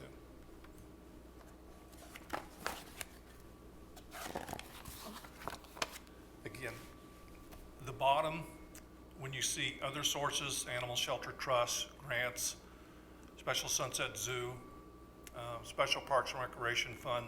I know we're talking about general fund primarily tonight, but again, as a larger department with so many facilities that we manage and maintain, we make requests for capital improvement, equipment projects, and many other funding sources outside of the general fund as well, because the general fund cannot, support us for what we actually need. So we have substantial listing, again, in your packet. If you look at the years 22 through 25, you'll see many other CIP items that are not general fund items, also included though in the 2022 budget. And I'm happy to answer any questions if you have specifically on any of these capital improvement items. Yes, sir. The animal shelter, what do they call it, extra building they were looking at there, is that one of the things that the Animal Shelter Trust would pony up most of the money for that? You're not asking for a bunch of money from the general fund for that? Yes, and that is a project that would occur, when those funds are adequate to be able to accomplish that. The cattery that we have at the animal shelter now, the newest facility, that was funded through donations and various other funds as well. And again, we put that facility up once we had adequate funds. That's why the detail sheet lists that out a little bit that way as well. Yeah, I didn't get through all of the pages, but I saw that. We gave you a lot, yeah.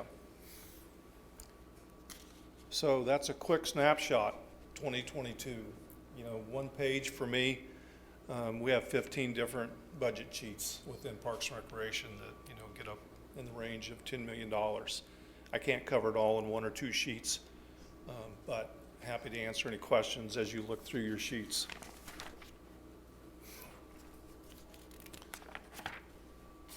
Future needs, goodness, we had a nice discussion the other night, didn't we, about indoor aquatics. Something tells me we're going to have more discussions on that. It certainly is a need in the community.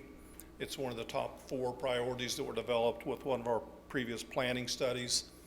I don't think we're going to avoid this. I think this is something that's going to happen to us, and actually look forward to it because we know it's a community need. It's going to impact us with future budgets. We need to be prepared for that. We need to be ready for that. And again, I do not like this next phrase, need adequate funding or further reductions of services will occur. It's been painful this last year to not offer some programs that maybe in the past years have been popular, but we simply have had to make those decisions. Our strategic plan is going to help us in some regard with that. You all have heard from the community though, every program that we offer is important to somebody. It's beneficial to somebody. And it has a level of importance that we provide it. I don't like to say further reductions of services, but without additional funds, that's something we're going to have to consider. That's a tough decision for us to make. Staffing, you hear it from everybody. Again, I have 17 open positions, 19, I believe, after today, within our department. The OEI aspects are critical. The pay study, and I agree with Scott, those of us that have been here for a little bit longer, Rob, Eric, we've been through several pay studies, and it was great information, but it did not do what it was intended to do. We have an awful lot of employees that have not been here very long. We've lost an awful lot of experience. We don't have a lot of employees anymore that are making public service, a profession. They're making a stepping stone because they're able to move on to something a little bit bigger and better. It hurts us. We see that with aquatics this year. And part of the reason we have 2 open and not 3. We've been hurt by a lack of knowledge because of a younger workforce. We'll get there, but it's going to take a little time to do so. CIP is critical for my department to be able to keep up with our equipment. Not having a CIP is just devastating to us, as we're starting to see that with that backlog and the age of equipment. And again, I read the heat pumps to you for a reason. We're air conditioned tonight, so enjoy it now. But we've got to keep up with replacement of equipment and maintenance and management of our equipment. You hear it a lot from every single department, reliable funding for service and programs. I've been asked the last 4 or 5 years to make cuts as a larger department, and I understand it, but it makes it very difficult when our revenues are not coming in because sales tax fluctuates so much, to try to figure out in the middle of the year what we're not going to do.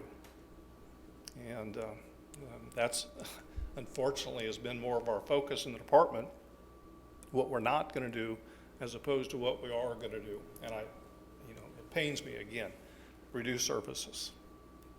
It's not what we want to do. We'll be faced with that without consistent, reliable funds.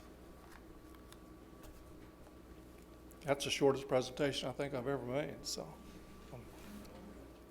So for example, on the Little Apple Day Camp this year, how many kids did we have sign up? Are we able to serve versus how many would we normally serve? Do you know about? We're licensed for 180 kids in our Little Apple Day Camp. That's the one that we do across the street. We started the year thinking that we would be in the 100, 120 range just because we wanted to manage some distance, some safety aspect, because of our staffing that we were able to secure, because we have to have seasonal employees to run that. Sure. We were only able to take 50 kids. We have had, since that initial sign up, and we got those 50 kids in about less than 5 minutes of sign up. We've been able to secure additional staffing, and we've taken that up to about 75 kids. I don't know that we'll grow much more than that. As you hear from Tammy and HR, they're overwhelmed with what we're trying to employ because of where we've been, with some hiring freeze and trying to get people back employed. But again, that age group, we use a lot of teachers. They don't want to be involved, in more child management through the summer after the year that they've had. Yeah, I understand. Thank you. Yeah. Appreciate the talk. Thank you.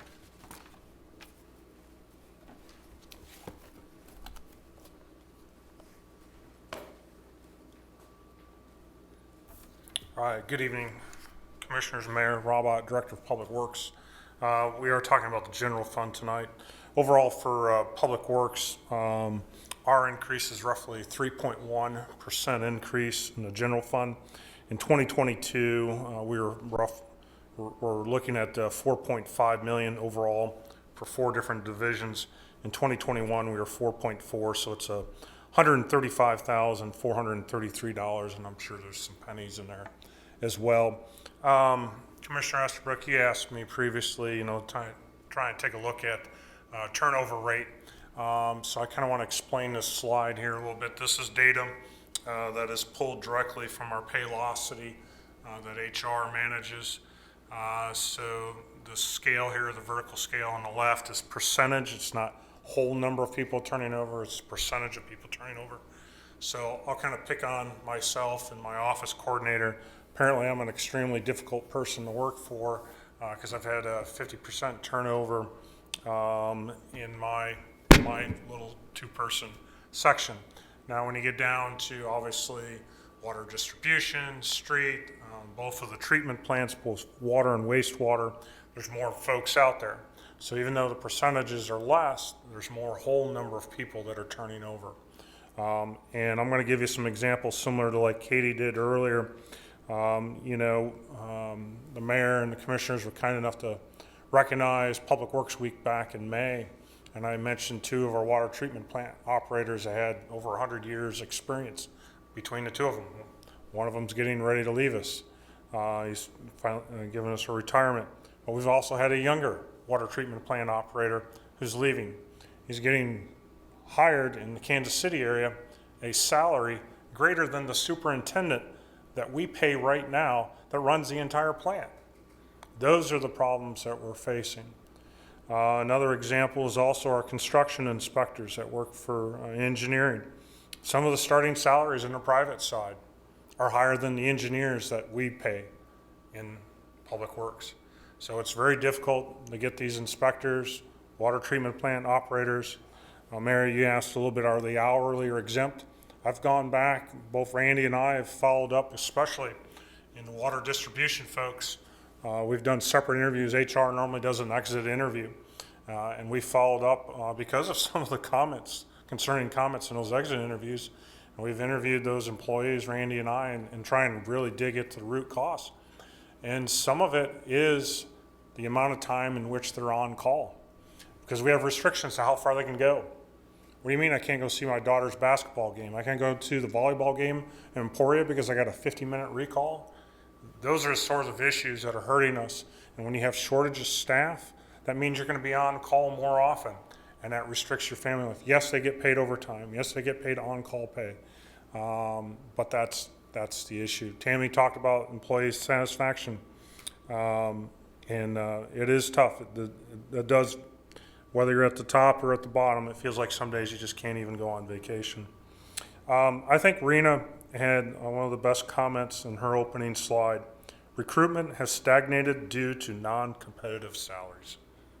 That statement that Rena made was I thought, very good. And I just want to repeat it, to kind of drive it home.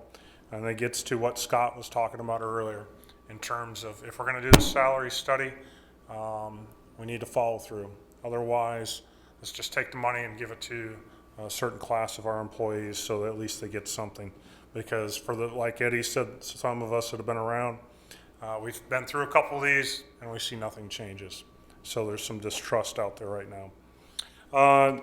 Next slide, Tammy talked a little bit about generations. This happens to be just Public Works. We have 125 employees that are currently employed in Public Works. In fact, I think we had one resignation this morning in our water distribution. I mentioned the water treatment plant operator that's leaving us. We have authorized, and if I went through the spreadsheets correctly between finance and HR, Public Works has 146 positions that are authorized in terms of budgeted. Hence, we have 21 vacant positions. Or for those, I know 2 of you understand, operational readiness rate of roughly 85%. That's what I'm operating. I'm 15% down in my labor workforce today. Okay. In the baby boomers, obviously, in the next 10 years of the workforce in Public Works, in theory, they would be at age 67 if they're at the very bottom end of the scale. They'd be eligible for Social Security and most likely have their 85 points for capers. So 35% of that, 21% of that workforce could walk out the door. Those of us, like myself, that are in the 34%, a number of us obviously probably won't be Social Security age, but we'll have our 85 points. In 10 years, I know myself, I can walk away, go to another agency in a different state, and trust me, they're recruiting pretty heavily. And I have a number of different engineers and technicians that are constantly recruited. And obviously we lost some operators here recently. Tammy, hopefully I get this number right, Tammy. I thought you had stated last week that roughly 25% of our overall, that's all employees, in the city could retire in 5 years. Am I close? 12%? Okay. I knew I got something wrong. Okay. Again, regardless, Public Works obviously during the pandemic provided a number of critical functions to the community, and need to have water, toilets that flush, potholes filled, so on and so forth. So I won't drive that home too much. The next slide is kind of the different positions. Now, some of these positions are funded out of water and wastewater and stormwater as well. The traffic signing marking specialist, I believe, is all general fund. That position, as you all know, the number of pavement markings in this community continue to increase, whether it's for pedestrians, bicycle lanes, crosswalks, trying to maintain them at a higher standard. That's what we're shooting for. In fact, you're going to see a contract to do some asset management data collection on June 15th.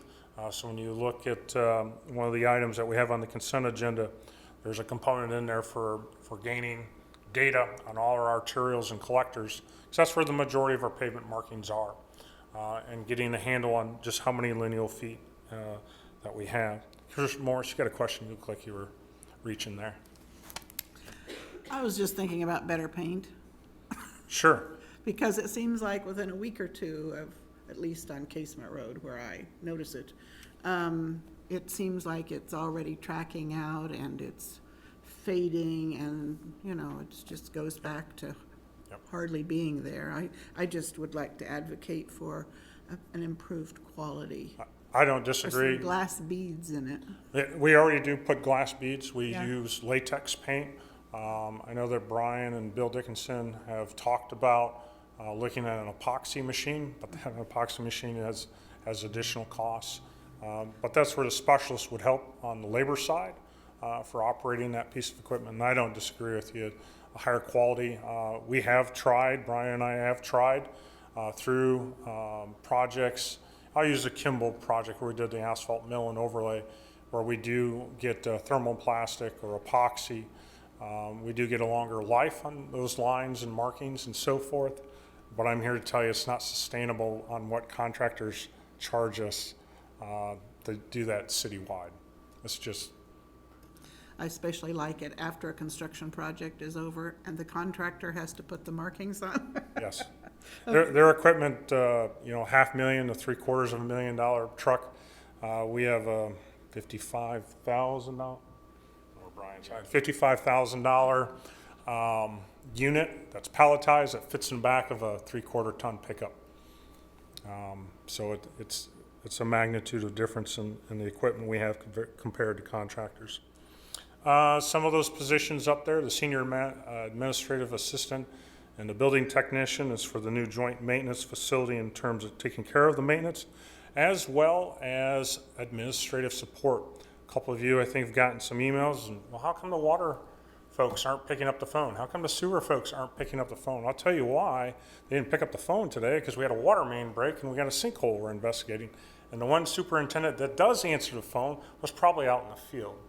So we have 3 superintendents going to be out at the joint maintenance facility, and they need some administrative support.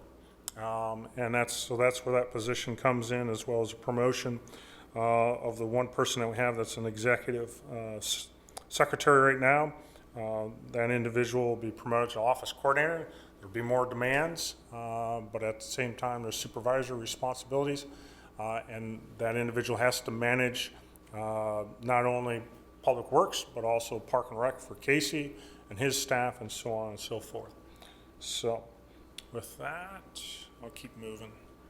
Capital improvement projects, I just try to hit the highlights similar to Eddie. If we want to get into the weeds, we can do that at another time. Top 2 construction projects is North Campus Corridor, Aggieville reconstruction. The joint maintenance is critical for retention and recruitment of employees. One of the big things I keep hearing from our employees, especially from our fleet staff, Eddie talked about the ability to maintain the fleet Scott has been very supportive in the past in terms of the ability of what our mechanics can fix for their equipment as well, and I appreciate that support. And there are other numerous projects for water, wastewater, stormwater, and transportation. Some are in the design and study phase in 2022, and some will be going out to bid and under construction. Right now in the community, we have roughly 30 million under contract that is moving forward. I want to get you, and I guess lastly, I guess I'm going to look a little bit beyond just even 2022 for you all. And that's when you all go into your goal setting session in January of 2022, and you're correct, Commissioner Morris, you can potentially have 3 new members sitting up there. And when you go, you shouldn't be talking about, in my opinion, and what some of our fellow department heads have been talking about, there's strategic planning. You all shouldn't be talking about projects in 2022 in January. You should be really talking about things in 2023. You're out of the decision cycle. You really need to be looking forward and things. So I tried to list some items that I foresee in the future that we're going to have to talk about with the stormwater crew and increased maintenance and the demands that are out there. Additionally, our utility cut crew could be doing, there's more requirements that Randy has on the utility side from our good friends, the EPA and KDHE, in terms of valve exercising and all sorts of other inspections that they're asking for on our sanitary sewer mains. The other big thing that's on my list is completing an audit on how much utility funds are transferred to the general fund every year. Hopefully in 2023 we can implement that new methodology and we can with some confidence say this is exactly what should be transferred from the utility funds. You know, for example, in City Hall here, we pay a percentage of folks that are water and wastewater operations, and we should pay a percent of, I guess for lack of a word, rent, electricity and gas for being in this building, as well as administrative support from HR, as well as from legal and so forth. So that methodology really needs to be worked out, and we look forward to having something we can move forward that's fair and equitable and defendable. That's probably the biggest thing. And the last thing I want to put on the radar for the commission, this year will be the 5th year of the sales tax for street maintenance. And with election cycles, the last time we put the question on the ballot, it was a presidential election. And we'll probably have some discussions in 2022 about strategies and frankly just policy of how do we want to continue to fund street maintenance into the future, because it takes time to ramp those programs up, and I certainly want to be able to be in a good position to provide data not only to you all but also to the community so we can continue to maintain our streets at an acceptable level. So I don't know if city administration's coming up to clean up, but I'll stand for any questions from the commissioners. Your comment about the street maintenance fund being in its 5th year, is that 2021 or is that for 2022 that we're talking about? Oh, I'm sorry. It's okay. I believe 2021 is at the end of this year will be the end of the 5th year. Okay. Yeah. Thank you. So next year will be the 6th year, and you know, it takes, you got to craft the language. You know, it's a 10-year sunset. We got to craft the language, talk about you know, the education program. Is that even the direction the commission wants to go, or is there a different direction? Commissioner Asperbrook, you look like you had a question. Yeah, I was gonna say I'm 100% for that, like we did the economic development tax early, and it makes sense to pursue that, and I especially like your audit of utility fund transfers. That's something that I really think we need to nail down. Yep. Yep.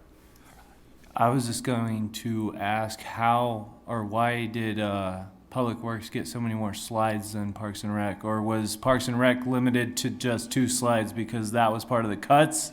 Just curious there. I don't know how Public Works got more slides, perhaps because I use charts versus lots of words, and I'm more of a chart picture kind of guy. I don't know, Commissioner. And I was gonna comment too, I got your point there on, he said OR rates. For those of you that didn't serve in the military, that was operational readiness rates, and if they were below 90%, you got fired. Yes. Yes, that you're combat ineffective. And that's, I know not everyone understands that, but nor the pressure, especially as a battalion maintenance officer a long time ago. So, any other questions? Thank you, commissioners, for your support again. I think a lot of department heads made some great points tonight on various items. You know, Katie talked a little bit. I don't think I gave enough kudos to Katie. She talked about support for training as well as on projects as well. And she's, you know, we rely heavily on legal and not having an additional attorney. It's not a matter of effort or willingness. It's just the fact that at some point you have to sleep. So not having that attorney does hurt, not only in my department, but other departments as well. So with that, Mr. Hedges. Thanks, Rob. Just want to highlight some few things real quick, and then we'll get on to the next item. I know we got another presentation yet this evening. We reiterated on 525 and again in this packet for tonight, 6A. We are consistently budgeting a certain amount and realizing another. And it resonates throughout the organization and has for the last 5 years. We can all speculate on what we're going to generate in sales tax and property tax and a variety of other funding sources. There are a lot of different revenue streams that come into the city of Manhattan, a lot. But there are several that are flat, if not on a downward trend over the last 5 years. And property tax is the only consistent and reliable source, as we've talked about. This breakdown of the dollar is something we've done for many, many years. And it's done again for you tonight in your packet. And I'll just jump to the bottom. We leverage almost $30 million in property taxes as an entity. This operation that just talked to you for the last 2 hours utilizes 10 million of that nearly 30. The rest of it goes out to other agencies. It's a point we make over and over. I won't belabor it. We're the same percentage on your sales tax. When you talk about sales tax being generated in the community, we're about 11% of that as well. And it's split and funds the general fund. When you add up the property taxes that go into the general fund and support things that are relative to the general fund, the bond and interest, Ron mentioned the fire equipment reserve earlier, supported by the mill levy, KP&F, and employee benefit fund. That is the 10 million. And then you get into the 10 million or so in terms of sales tax and what we do with that. And it's right back into our people, right back into our general fund, transfer into the general fund. I mean, 3/4 of this thing is just sales tax moving straight into the general fund to operate this city. That revenue source is not consistent. That's the revenue source that we've hoped for the last 5 or 6 years would be a lot more than it is, and it has not been realized. The next 3 slides, we've never put these together before. We've done these for your personal homes, and we've shown you examples. But there are $3.2 billion in residential value in this community. This is how it breaks down. This is the breakdown of the mill levy for that value in Manhattan in Riley County. School district gets $22.8 million. Riley County, 15.5. State of Kansas, just over $500,000. City gets roughly 3 million. PD, 10 million. So every residence in town contributes to these totals. There's $57.3 million in residential property tax generated in Manhattan on the Riley County side.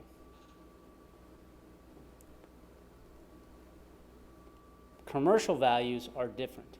You have 2 statements in your packet, one from Riley County and one from Pottawatomie County, within the city limits. You can see there's 10 times the amount of commercial value in Riley County as there is in Potawatomi County. And that breakdown of revenue is very similar. It's the same percentages. So that 571 million generates 22 million in property taxes. You hop into Pot County, like I said, it's about 1/10 of the value, but it still generates a substantial amount of revenue for all taxing jurisdictions. And it's one of those little nuggets that we've talked about many times. What do Potawatomi County businesses pay in property taxes for RCPD services? And this breaks it down in totality, just over $380,000. Been a lot of discussion about that in the last few years, but this is a breakdown. Obviously, the mill levy for Pot County is much lower. Your USD is same, ours obviously the same, but that one fluctuates quite a bit from where Pot County is in comparison to Riley County. Those are in your packet. They're for your information. Good things to chew on. I just want to bring them to your attention. And just, in recap of where we've been and where we're headed, we clearly are looking for consistency and reliability.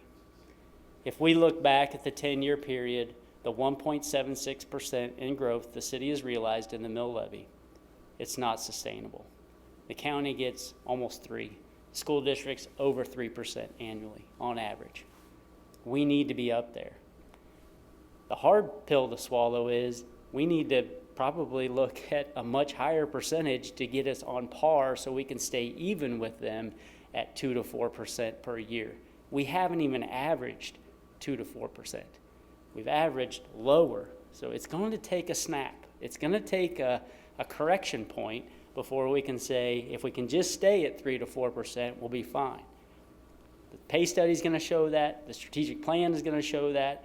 There's going to be very clear indicators of where we need to be going forward. Once those are realized,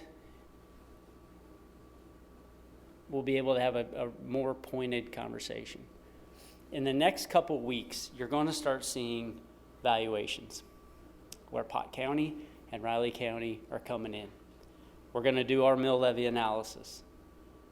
By July 20th, which really then ends up being, I believe, July 13th is our meeting, we'll need direction on a mill levy you all are ready to publish. That'll have to go out. We won't be likely won't be revenue neutral based on your comments, which would require us to reduce the mill levy. But a mill levy that you're ready to publish that we can't go over. We can obviously reduce, but we got to get comfortable with a mill levy that will go to every property taxpayer in the community. Keep that in the back of your mind as we work through the next few weeks, the outside agencies, you get the chamber, the CVB, and we get the utility. Even before the utilities discussion, we'll have to set a mill levy mid-July that we're ready to publish. So a lot of data is going to be coming your way. A lot of decision making will need to occur before we actually get into September and adopt a budget. So with that, I would stand for any questions. I'm sure administration would as well. I want to ask you a question, Jason, because I was trying to, what you just said, what would be the mill levy outlook? Now, based on what was presented at the first budget session, you had some big numbers there. I came to the conclusion that you were asking for about 3.5 mils as a minimum to make this happen. And then the law board has managed to hand us a 1.1 mil increase. So it looks to me like we're right at about 4.6, though none of you have said that. You don't like that, but that's what the numbers are telling me in my brain. Am I wrong? If you keep all valuations the same and you just take the increases from prior year, yes. As Ron stated a couple weeks ago, there's clearly fund balances and other strategies for 22. If you just took a mill levy approach and that's it, yeah, you're over 4. Okay, that's what I thought. And then the only other ingredient I can see here to offset that is whatever we can do with these federal funds to move things around. Yeah, and we've talked internally just about where is 22 in comparison to 23 and beyond. the difficulty with predicting 22 budget right now is we don't have the rules from the feds. So more than likely won't have them till August, September, which will put us in a position where we're going to be needing to adopt 22 budget. 23 and beyond, I think you're going to have a greater amount of flexibility and strategy to build into that. I would also comment that half-cent sales tax kicks in 23. There's an injection of revenue coming to the city that it hasn't ever seen before. That can factor into your budget discussions too, especially on the debt side. So there's opportunity 23 and beyond. 22 is a challenging year in terms of just how to predict revenues and what availability you will have to anything beyond what you can control today, which is primarily your mill levy. I would just add that, you heard a lot of sacrifice in the voices of your staff. And they did sacrifice a lot because we thought we would be hurting a lot more than we actually occurred. And the other aspect is just the impact it's had on the recovery. We're still, the number of vacancies we've had and the amount of time we've had to work to begin to refill those positions has been very difficult. And so, as Jason alluded to, we have accumulated more cash value than we typically have. But we've never had those reserves. So we're not real anxious to give them up because we'd rather tell Eddie, and everybody else they can fill their positions through the end of the year instead of holding it because we're not going to have revenues. I mean, that's what those reserves are for, to help replenish those. But depending on how some of the federal funds ultimately can be used, it does give us a little bit of flexibility. But we would hope that we would focus on some of the priorities, whether it's CIP or people, that are needed going forward for the future. And it's going to take some phasing. The good news is we've got multiple years, and part of what we're working to transition to is a multiple year approach to be able to do that. And so that's going to be a key point for us. That was exactly my question, and I think that around the multiple year approach, and the fire department, I believe, talked about how they had some 3-year salary or multiple year negotiations around salary, and maybe that's something that comes from the salary study or just comes to mind as Commissioner Morris talked about the changeover, the turnover in commission, the ebb and flow, the uncertainty there. How do you build in some certainty? Because every department indicated that there needed to be some certainty around pay, and there needed to be there has been trust in the past that's been lost based on just a pay study. So multiple years and doing more was something I was interested in hearing more about. You kind of hit that before I even got to ask.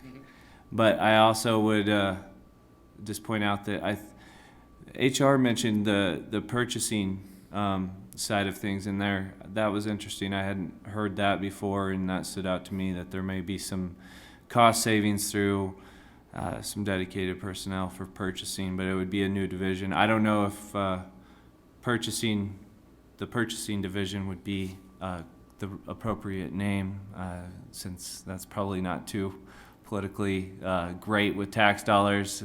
We're already considered the spend and purchasers, but I appreciate that idea. I think there is cost savings to be had.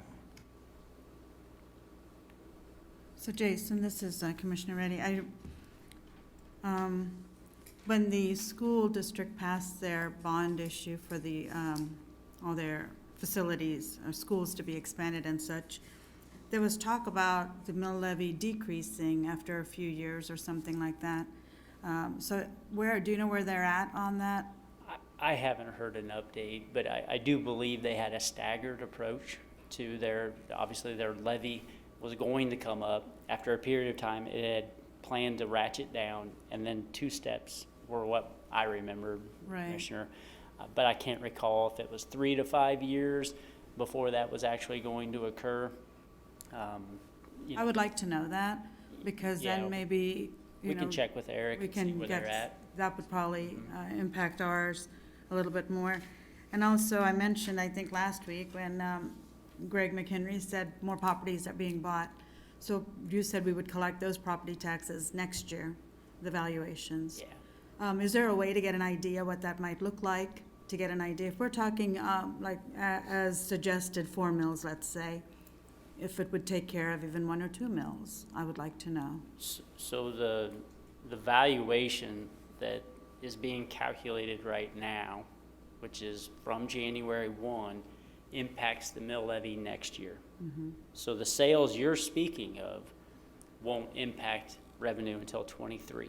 2023, okay. So we have an idea of where they're at, and we mentioned it last time, it'd probably be less than 1% in growth, which is probably the lowest I've ever seen in Manhattan in all the years we've been here. So I really do think 22 is going to be a really flat year by way of valuation. Okay. 23, which is Will what be you're higher. experiencing today and what you're hearing about, could have a sharp edge to it in terms of much higher. Right, and like I was saying last time also, I think during our briefing session, where houses are being bid up. Yeah. And I wanted to see what those property valuations look like at some And- point. January 1 of 22 through January 31, that's when the appraiser's office will be taking into account what's happening today, and that's the revenue stream that'll come in 23. 2023, okay, So we're actually experiencing the COVID year right. in this valuation, and I encourage you all to go look at any hotel of your choice from 20 to 21. There will be a 30% reduction in Right, value. That's what happened last year. That's what you're realizing with this valuation that we're talking about. yeah. And also, each of those entities is also going to receive a certain amount of this American Rescue Plan funds. But if we take all of that out of the picture, what I heard, I mean, I think everybody was clear about, was the pay study, and that's $80,000. We know we're behind the curve. Are we going to be able to implement it at the suggested pace that they suggest? I can't guarantee that. I've been part of those studies. It's very difficult to keep up with, because oftentimes that's an increase of almost $1 million or more for each year. So, and I understand getting that reliable revenue source, and that's your property taxes.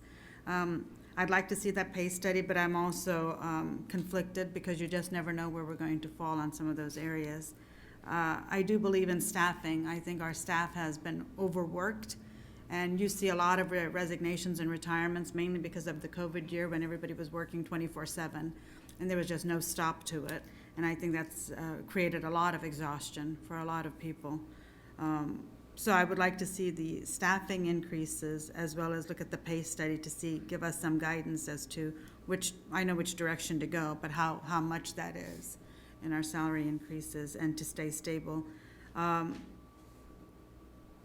And the evaluations, I think I'll talk to Greg again at some point, and we don't know much about the money that's coming our way. There's more discussions to be had. We haven't heard from everybody yet, but I think the discussion tonight has been very useful and productive. Being on message with all the departments is very good. And we feel the impact. I think our community feels the impact. So I look forward to the other organizations also presenting, and see where we need to go during this discussion. July 13th, you said we need to publish, so, We'll need direction that evening to be able to publish by the 20th, okay, thank you. or notify the county, and then they can do their notifications. Jason or Ron, I have a kind of a clarifying question. The mayor brought up 4.5 or so mills, $3 million or so dollars. Is that, my question from a couple weeks ago was, what I've been looking for is what it takes to run the organization. What we heard, and when I say run the organization, I think we had some clarity around people, right? What it takes to have the capacity of people. We heard every department talk about needing to staff up. There were some, I was surprised, that didn't have more staffing needs than maybe they had thought they had needed. But are we getting close to that ballpark of what it talks about running the organization is 3 million or 4 to 5 mils, including the CIPs, of course, but are we getting closer to that? And some of the mayor's numbers included over 800,000, well, I guess it'd be 600-some thousand for RCPD, yeah. So when we came 2 weeks ago, on the 25th, we talked about roughly a $2 million figure. We had about 1.3 million for people and about 700,000 for a budget impact on a CIP. So when you look at that, in addition to obviously where we were in the 21 budget, that gets us there. The difficulty I think we've had in the past is if the expectation stays to operate, but a reliable funding source isn't cast, then you're either eating into reserves or you're cutting services later in the year as you watch and monitor revenue streams. So sales tax have just been so up and down. And even this year we're watching every month very closely because it does impact what we do. The other side of the operation, and this is the side that really, it gets confusing. We're out there in a variety of ways operating. We're open. So it's generating revenue. Pools generate revenue. Discovery Center generates revenue. Zoo generates revenue. Animal shelter generates revenue. That's just Park and Rec. Code generates revenue. Multiple departments generate revenue. Airport, Jesse mentioned it earlier. Code. I mean, they all generate revenue. If they don't generate revenue, they still have the expense. So you don't just watch. The weather can have a huge impact on our revenue streams. Whether students are here, there's a variety of things that impact our revenue streams as a community and as an organization that we have to pay attention to. And it's when they fluctuate that we're sitting there dialing things back or able to maintain. This is, as an administration, you have to come back to this. The only dial you can turn and say you'll get that revenue, for the most part, is property taxes. Every other revenue stream, franchise fees, on the way down. Municipal court relies on Director Butler's folks being out there issuing tickets. That fluctuates greatly. So you're relying, these other revenue streams are out there, but there are curves in them constantly. We rely on $10 million of the 32 coming from property taxes. The other 20, you're watching, you're monitoring, and if they don't come in, you got to cut. You got to do something different. That's why organizations such as ours have $8, $9, $10 million in cash balances to offset the gap. You watch the wiggle. You watch the revenues peak and valley. You have reductions. You draw from cash balances. You come back the next year and go, we normally have a $9 million cash balance. We now have an 8.1. We need $900,000 to replenish. Or we reduce $900,000 in services to offset it. We're operating in a very small cash balance for a $32 million operation. That's kind of the bigger point we've been trying to make the past few years. If you keep telling us to operate at 2 and 3 million for cash balances, we're going to get more conservative with our expenditures, and we have. And you heard it tonight, because we lean on them. You can't operate the way you have been. Cut it back. We don't have the cushion to do it.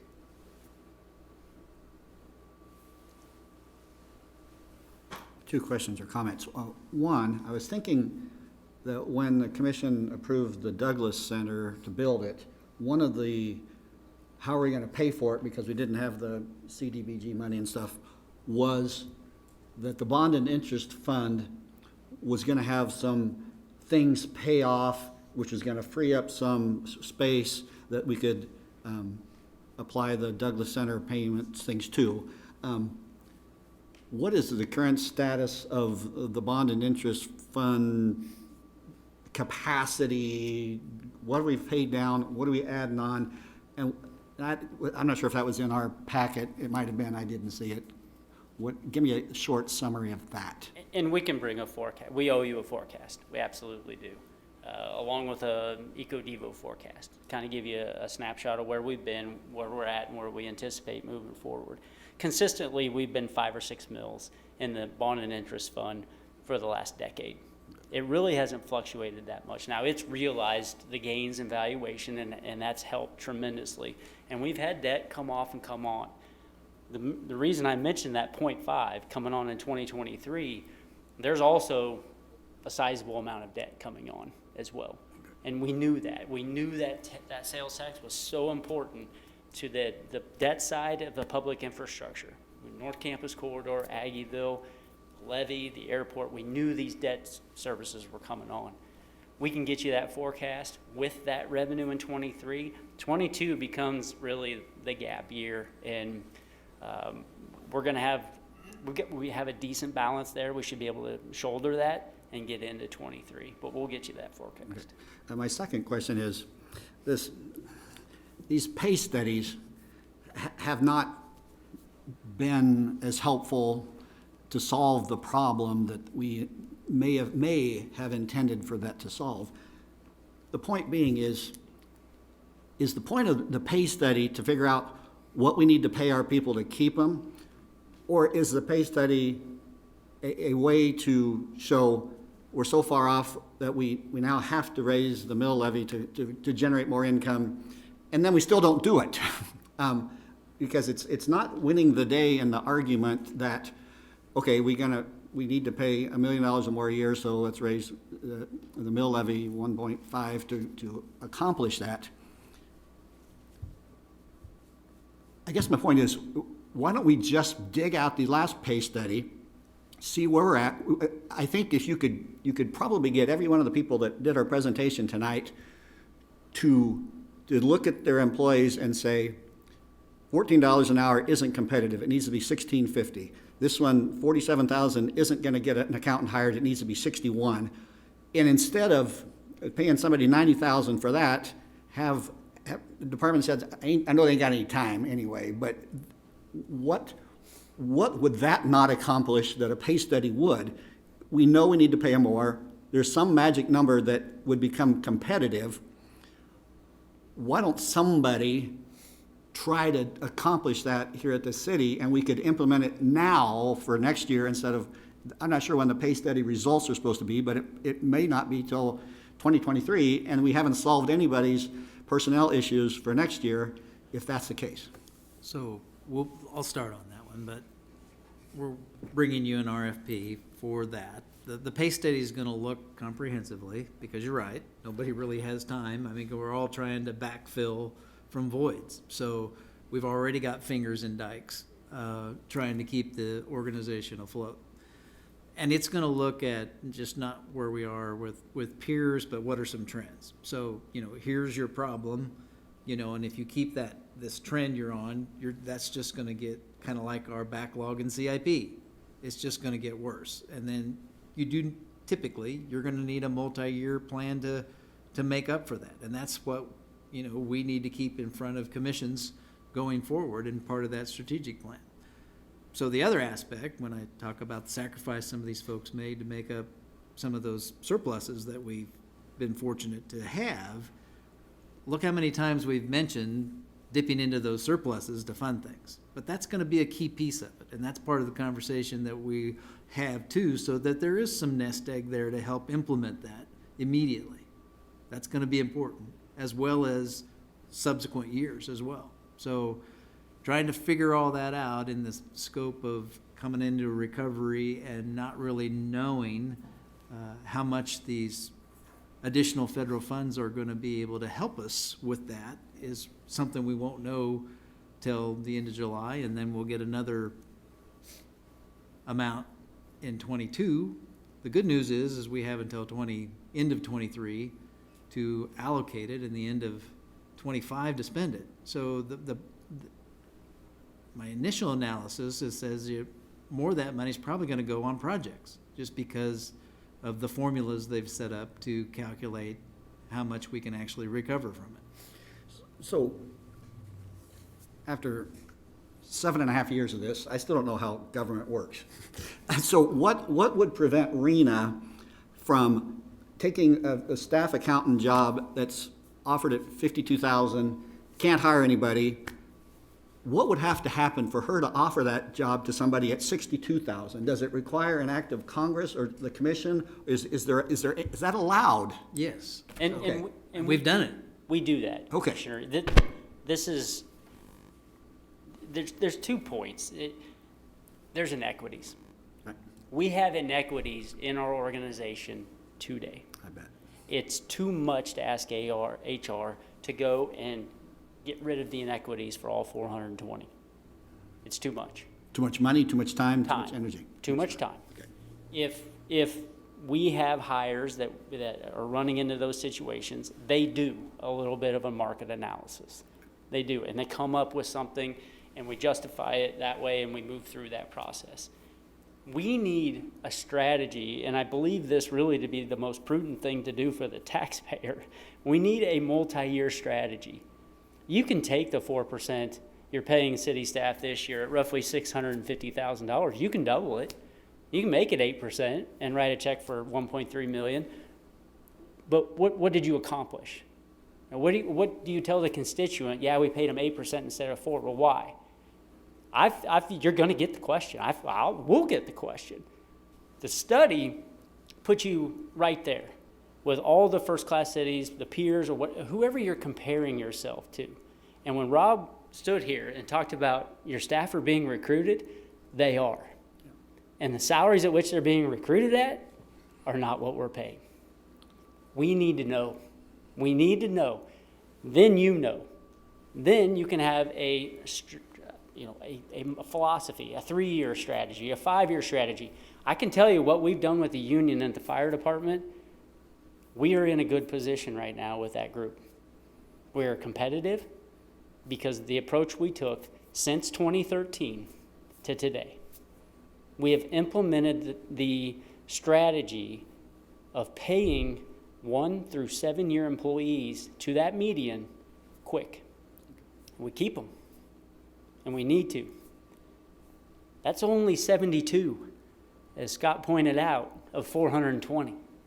So you got a lot of people looking at what we've been doing with the union and asking the question, what about the rest of us?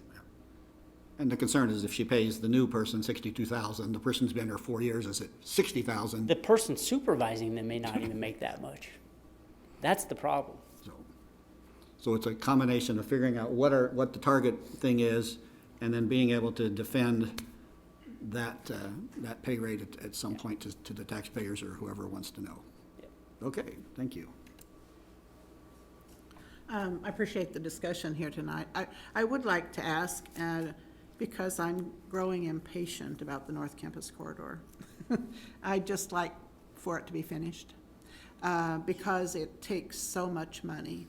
And so I was elected first in 2015, and the commission and the university had already made an agreement to do this. And so I'd like an update sometime about what that goal was, because I think the number has grown.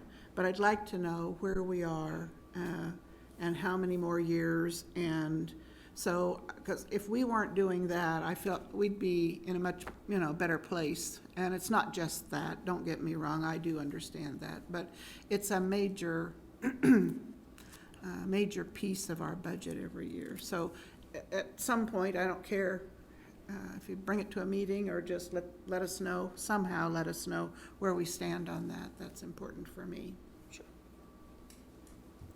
And it may be appropriate for us to, if you think back when we asked the .3 for all of those projects. I know. We've actually came up with other ways to fund some of that. And there's some other opportunities coming up. We're hoping to be able to potentially access some grants that might make up our 50-foot distance on the runway. So those are things but you gotta have a plan initially to try and get there if that doesn't materialize. One of the things that staff has been good at is leveraging our taxpayers' money with other federal and state funds. And they've done a really good job at that, and that's helped us a ton, believe me. I just want to be sure that we make do right by our staff, and we might not be able to pursue a project. You know what I mean? I mean, there are trade-offs, and I know it's a delicate balance, and I just want us to look harder at that. I just want to make just one comment on that pay study. I sort of agree with Mark. I can see doing RFP, but maybe it shouldn't be like the past ones, and we should target and specifically nail down what we want so that it works like what happened with the fire department, which I was involved in that, and I think that works well, because the problem is if you vote for a pay study, it doesn't follow that you're going to vote to implement it. Depends on what the study presents, and I know that may be, frustrating, but a vote for a study does not mean implementation, just like a vote for an aquatics center study does not necessarily mean somebody's going to vote for the bill to build that aquatics center. So that's the trick there, and I understand the frustration, but I can't promise, that if I vote for a pay study that I'm going to vote to implement it. Yeah, Depends on the results. I need to add some clarifying comments. The union members have not all been paid the same. Their percentage has basically been about the same percent, well, it has been the same percentage for almost all 8 of those years as city staff. But what they have done is focused on those 1 to 7 year employees. And they also did a marketplace kind of snap, which is get everybody to the marketplace and then work on your 1 to 7 year employees to get them to that median, which is exactly what the 2013 pay study suggested. When we give the percentage increase to everybody, you fall behind the marketplace and you lose those 1 to 7 year employees. The strategy's there. You do pick winners and losers every year. And I say winners and losers. You're going to have people who get more, and you're going to have people that get less. In any given year, you could have somebody get 5 or 6%, but you could also have somebody get 1 or 2. So you have to be ready for that. But there's a strategy associated with it. You get them to the marketplace, then the recruiter can't come along and snap them up. But that 1 to 7 year employee can give us the longevity we need. And I'll be on board with that, if it's targeted and like that. Now, we've got another probably fairly long discussion, so I think we should probably take a break till 10 after the hour and then come back.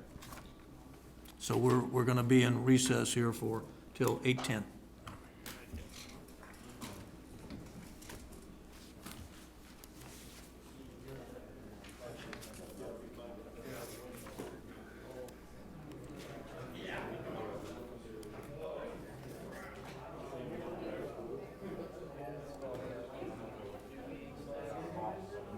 Slides, maybe you said?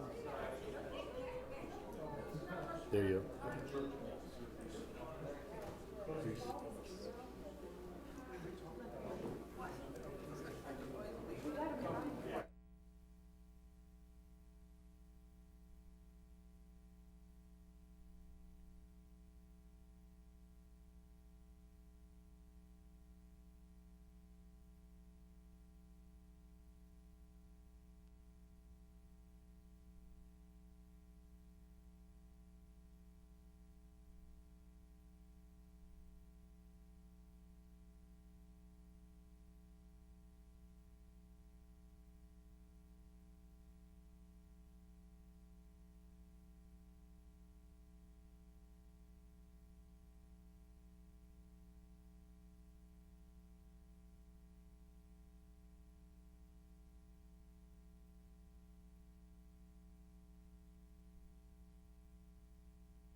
Okay, I think we've used up our 10 minutes, so if we can get ready to move on, we've got one more item to discuss this evening, which is work session discussion part 2 for the proposed ordinance amendments for Chapter 32 utilities. So if you want to take it from there, we'll move on.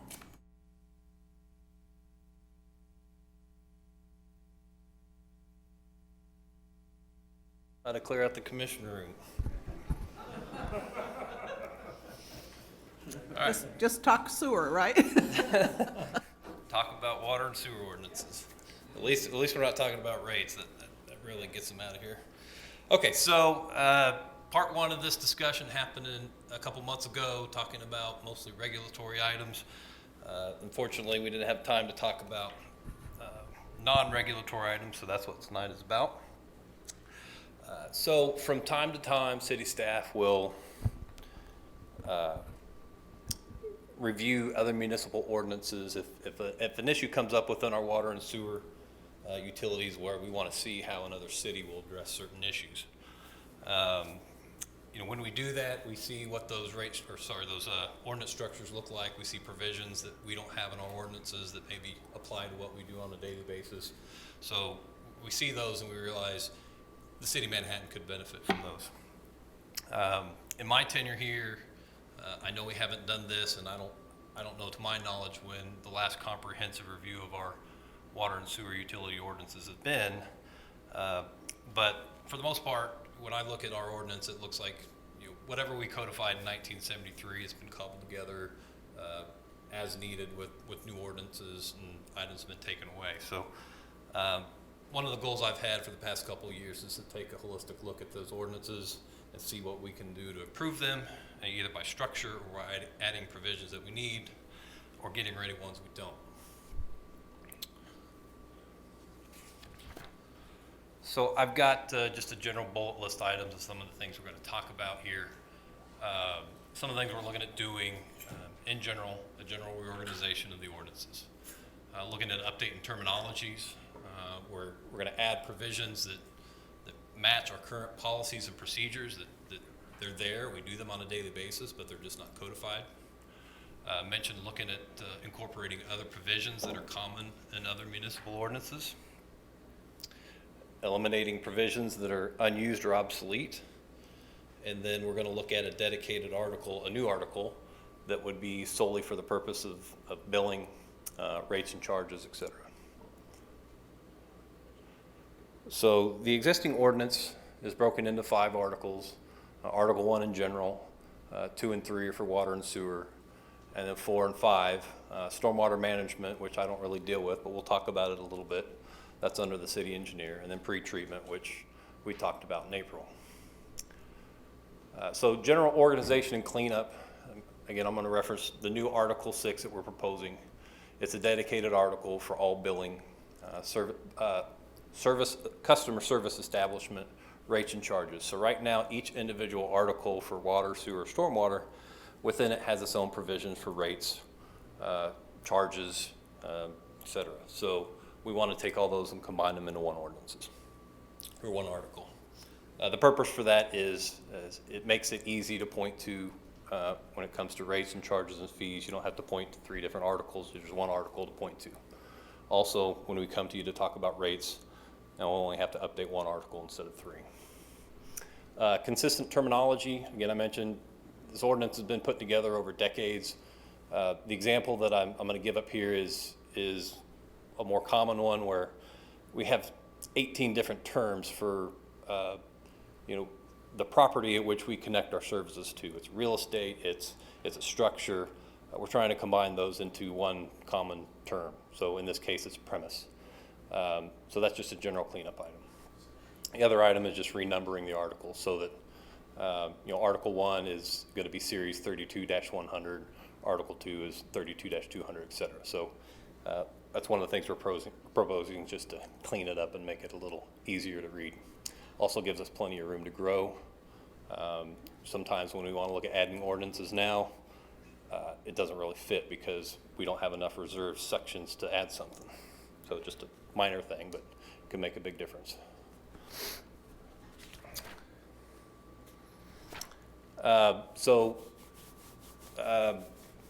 These are just a few samples of some of the things we're looking at when I talk about current standards and practices or policies or other common provisions in other municipalities. Talk about water service lines and service laterals, the hows, the wheres, the whens, who installs them. On the same thing with sizing, who owns what. So we need to clearly define ownership and maintenance responsibilities of various portions of our service lines. For the billing side of thing, again, we're talking about coding provisions that are previously enacted by policy or practice. So we do them on a daily basis. They just need to be codified. These are some examples are, rounding usage, estimating usage, or even adjusting consumption based on a leak in a service line. So moving on into some of these actual articles, and just as I'm throwing it out there, this is intended to be as not a comprehensive list of all the ordinances that we're proposing, either new or amended. I'm just trying to hit on some of the most important ones that I think we can get some feedback on, because obviously that's what I'm trying to get back tonight is feedback. We'll come back at a later date when I've worked with the city attorneys to hammer out this ordinance. So Article 1, in general rules and regulations that cover all utilities. One of the things I'm looking at doing is removing some regulations when it comes to how we construct public infrastructure, how we turn that over from a developer to the city. Those are items that are covered by our standard construction specs. They don't need to be in the ordinance, so we're going to clean that up. Those are all overseen by the engineering division, actually in the process of reviewing and updating those. Again, consolidating definitions. We have definitions in all the articles, and we're going to try to pull those into one article. So there's one place where we can go to see definitions. It's kind of how the general code is. And then again, several new sections that are commonly found in other municipal ordinances. A couple examples here. Service contracts required. Now we don't per se have a customer sign a service contract, but the proposed ordinance would imply by them taking our services that they would comply with our ordinances. We don't have anything about gratuitous services being prohibited. We don't have anything, so the sewer side, we have provisions that require the governing body to approve outside city connections to non-residents. We don't have that on the water side, even though we do that every time we come to you guys for an approval for an outside city agreement. So we need to codify that. Also in general, the right for city staff to enter property to inspect it to see if there's violations. That exists today, but it's very, very vague. It's a very sensitive subject, so we're going to have to work really hard on the language on this. But in generally, if there's a good reason during reasonable hours with reasonable notice, we should be able to walk on a piece of private property and ensure that there's not a violation of the ordinance. The right to shut off mains for public health reasons or for construction or maintenance. Again, we do this on a daily basis. We don't have anything in the ordinance that says we're allowed to. And the reason this is important because we have a lot of liability issues if we do something like that. There's the potential to impact a lot of customers. So this would include other language that give us some liability protections from claims. And then the last one would be recording of easements if on a incidences that's common in the ward districts where you have properties next to each other and one or the other doesn't have direct access to the sewer main or the water system. So we run into a lot of instances where this is a private matter and property owner A has a sewer lateral that crosses property B. Years ago, when that was established, those owners probably had a handshake agreement. Fast forward, the property's transferred a dozen times, and property owner A finds out he's got to replace his lateral, and property owner B finds out his neighbor's lateral's on his property.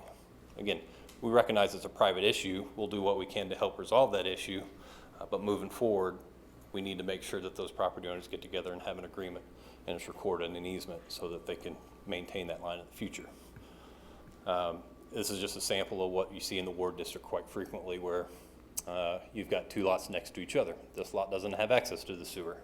this lot doesn't have access to the water. They gotta cross each other or go through the right of way. So we see this quite frequently. A couple times a year, there will be a conflict we have to help resolve.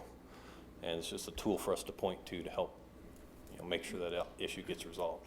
Do you call us, anytime someone connects, that's a service contract, big or small? Or I tended to think, oh, well, that agreement with out of town or something was a service contract. But do you consider the individual property or premises as a service contract? No, really, just Automatically? the acceptance of our services Yeah. can be interpreted as a service contract. We don't make them sign anything. Right. There's not a true application. It's But just when I- inferred that by accepting our services, Okay. any premise that gets our service. So when I see service contract in the material, Yeah. we're talking about any connection. Okay, thank you.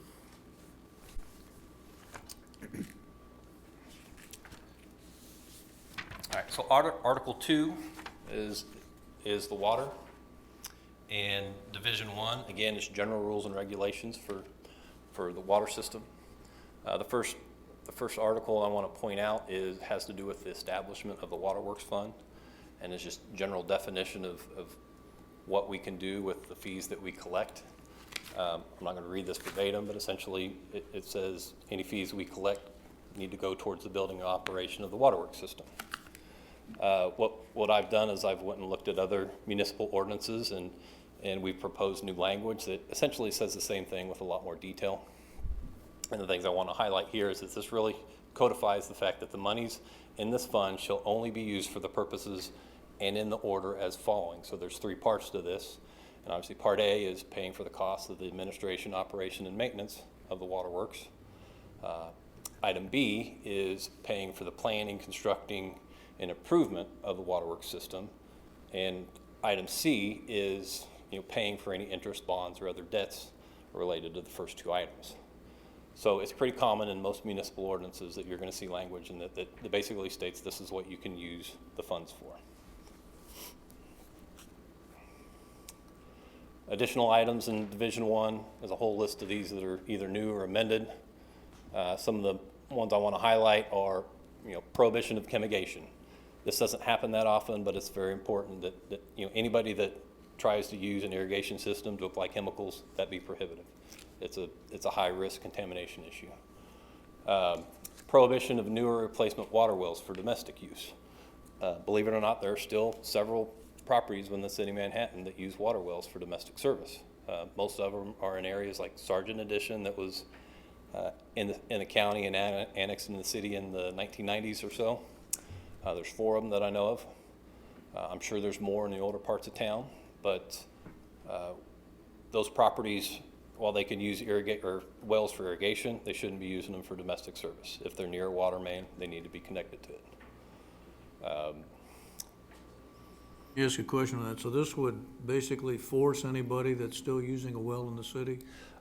Not particularly. That's not what we're going for. I don't know how we would enforce that, but the idea would be if somebody had to replace a well, or they say, well, I don't like paying city water, I want to sink a well and put my house on a domestic well. That's not ideal for us or for them. Well, I agree. I thought we had a prohibition against digging new wells, but I know that, like on Hudson Street, which is behind me, there's 2 or 3 houses there that have those. Yeah. But they've hooked up to city water, but not their irrigation systems. They left those on the wells. Well, the important thing is if there is an existing one, that we want to make sure if they connect to city water that those systems aren't connected, so a cross connection. Like I said, this isn't that critical of an ordinance, but they do exist, and it's pretty common to see something like this in other municipalities. There are some like larger cities where this is more common, much more thorough, much more detailed ordinances about this. So we've got new ordinances about the right of refusal of service if a potential customer has a high potential for contamination of the water supply. Use of water from fire hydrants for purposes other than firefighting. A lot of times we will rent meters to a contractor for construction purposes. They can hook up to a fire hydrant and they can fill up their water tank. Or a contractor will be flowing a hydrant to test it for pressure and flow because they want to design a fire sprinkler system. That's okay, we want them to do that, but we want them to come to us for permission, and if they do it without our permission, we need to make sure that they know that they're violating our ordinance. So, again, these are just, like I said, a lot of ordinances that we do on a daily basis. We just don't have a code for it. A couple of items here that we're amending. We have ordinances for the waste of water. This would be somebody who's negligently wasting water in their house. But what we don't have is the ability to declare a public nuisance for that, so we can go in and mitigate it. If they refuse to fix a water leak, we need to be able to go in and take care of that. Unlawful use of water, again, we have that in the ordinance, but we need to have a little bit more detail about theft. You know, you can't extend water service from one premise to another, or you can't steal water from another premise. So, Article 2, Division 2 for water has to do with service connections. The primary point here is that we want to make sure that in most cases any single premise has its own connection.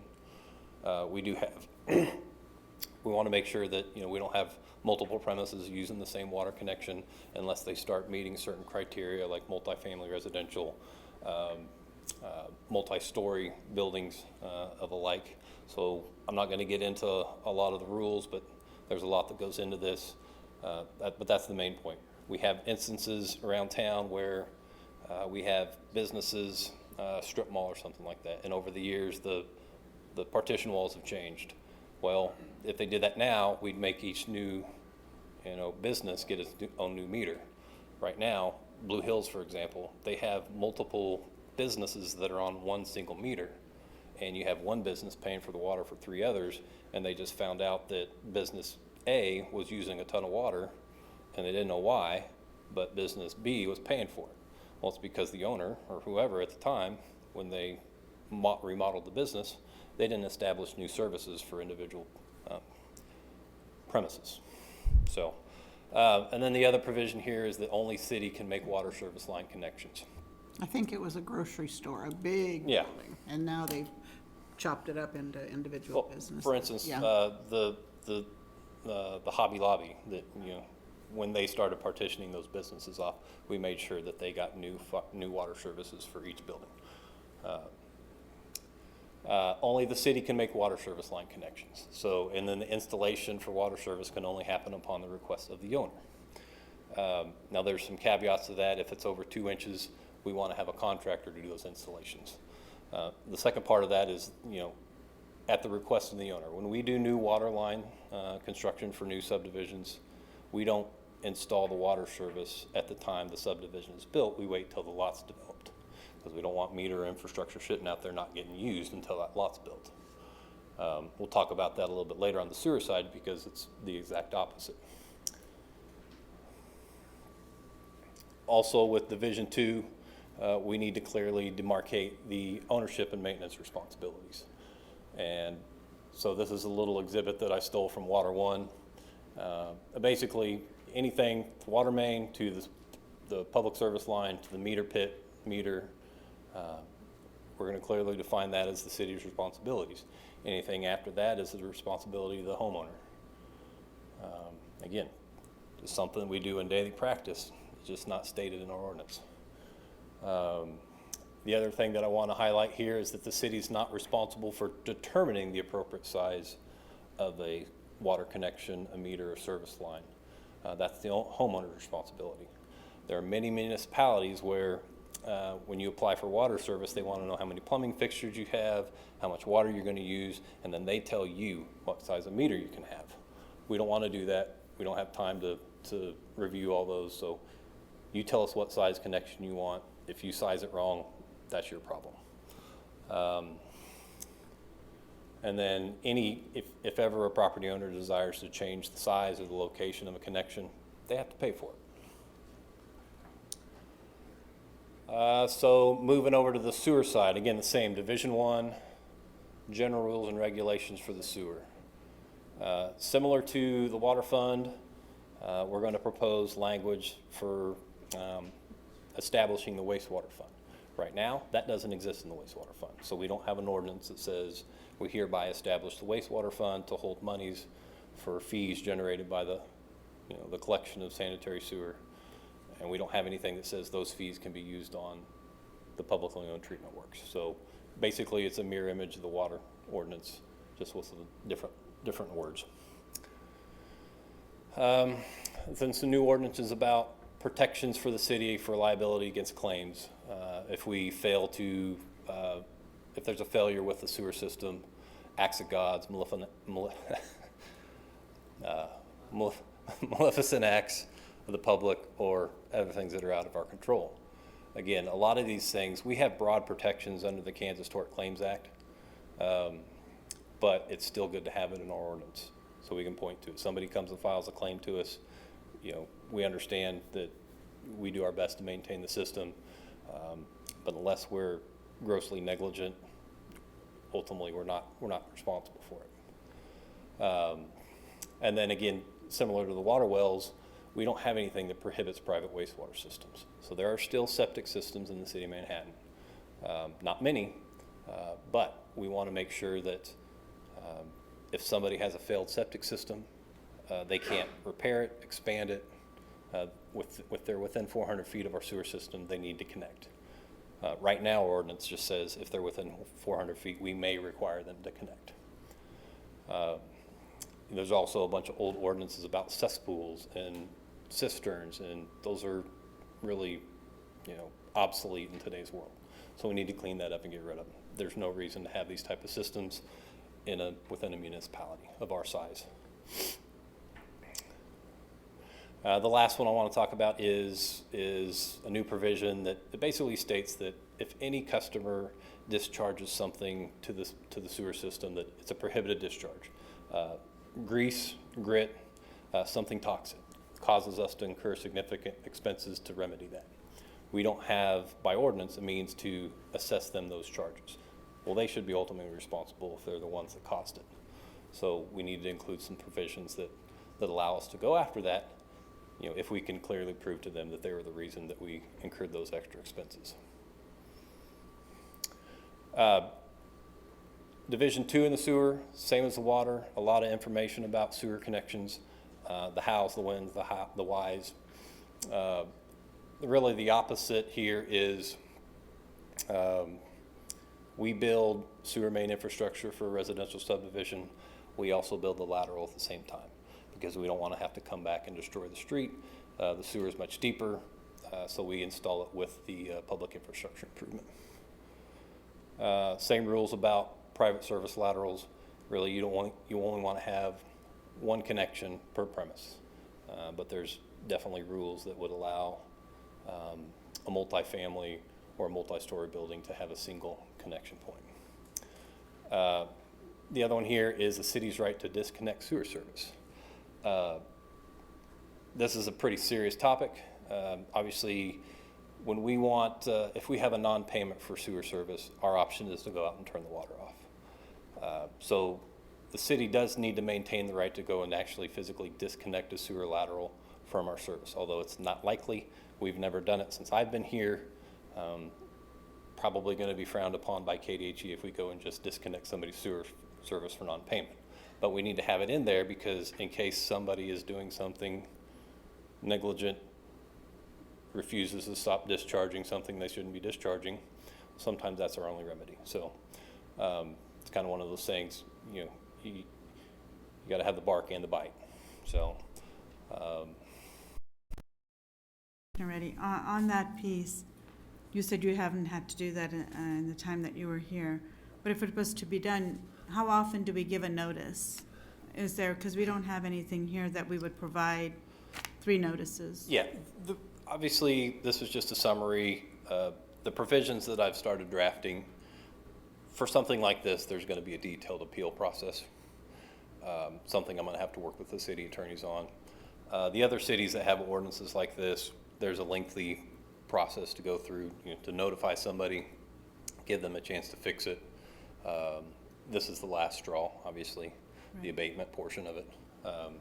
And the other cities that do this, generally, they will wait until the last possible moment to have to do something like this. Right. So, because like you said, these are pretty severe, especially when you're dealing with water, wastewater, sewage systems, that they get several indications that they need to fix something. So that's good. I haven't really read through all the link that you gave me there, so I was just wondering about this one. Well, this is kind of why we're here. I mean, these are the kind of things this seems like an item that I know going into this, we're gonna have to put a lot more thought and effort into, because when we come back and bring this to you at a later date, we need to have a lot of that stuff hammered out, so.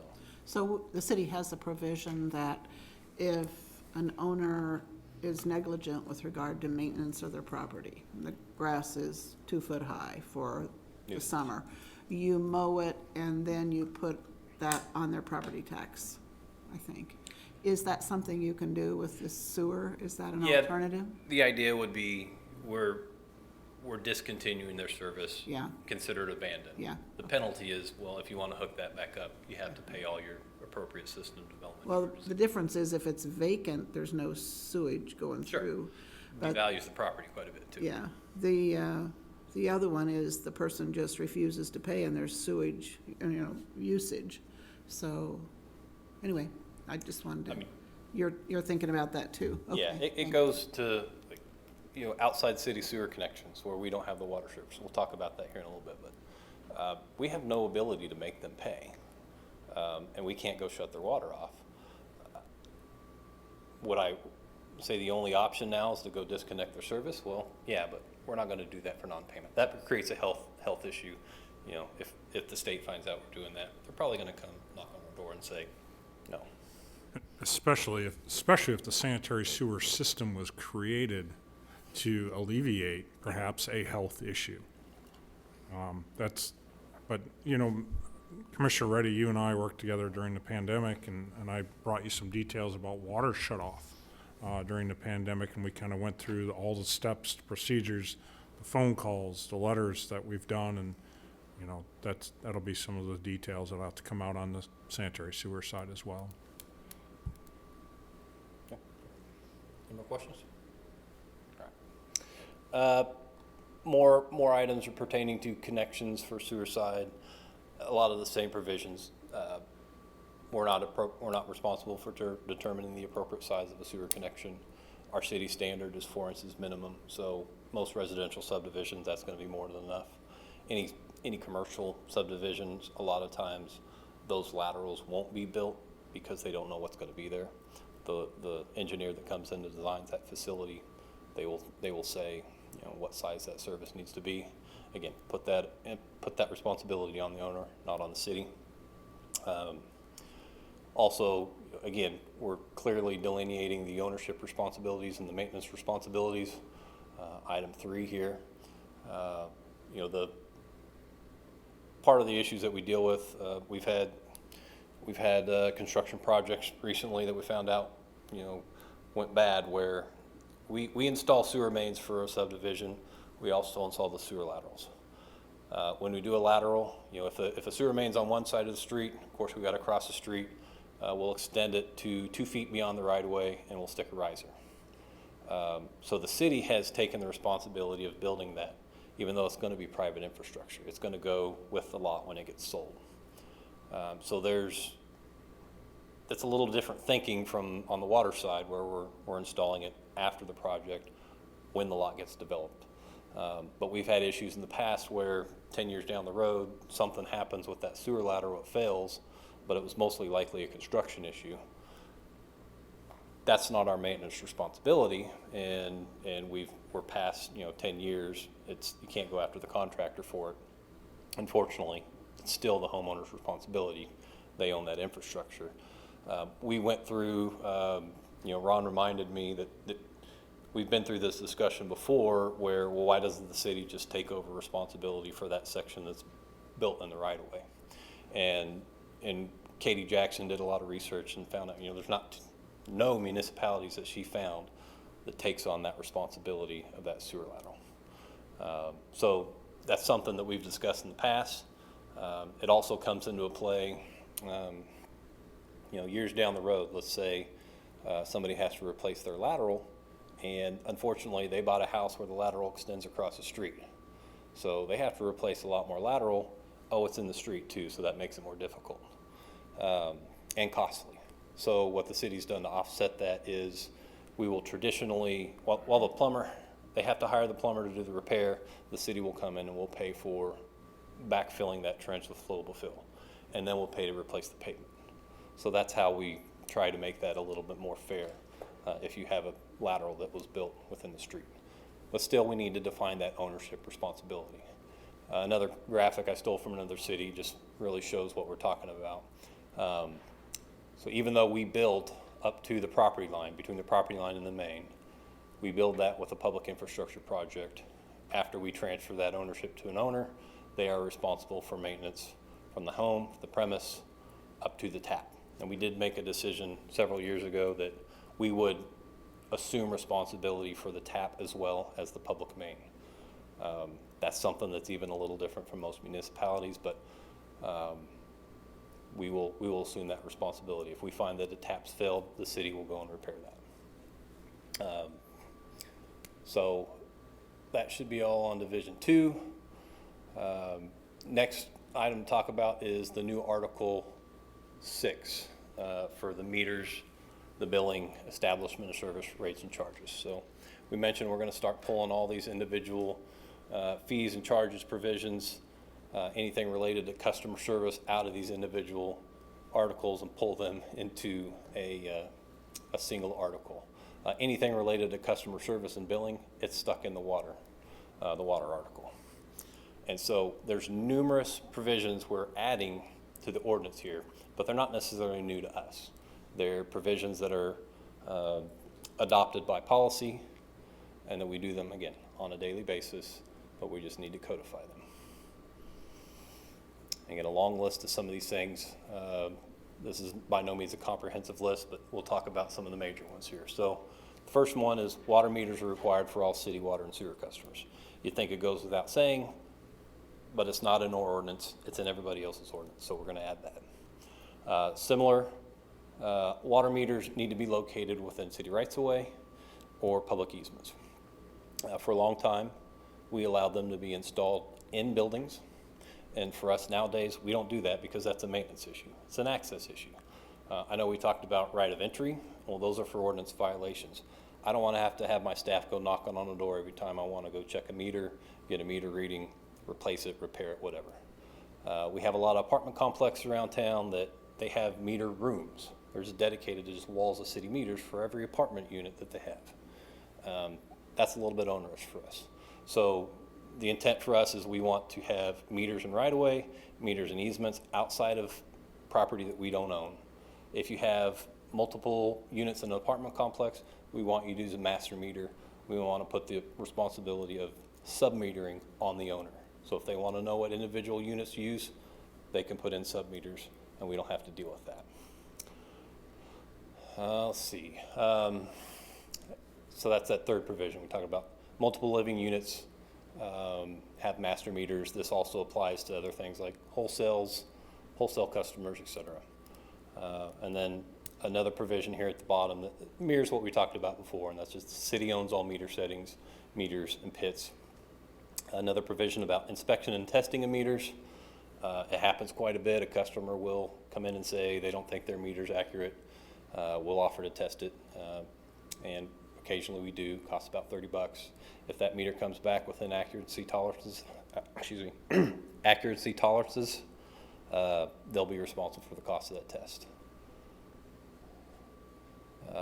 Also, owners, while we own the pits and the meters themselves, they're responsible for any damages. If their landscape company hits a meter and they knock a lid off, they should be responsible for paying for it.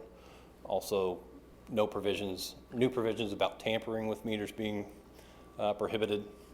And then again, separate premises shall be separately metered.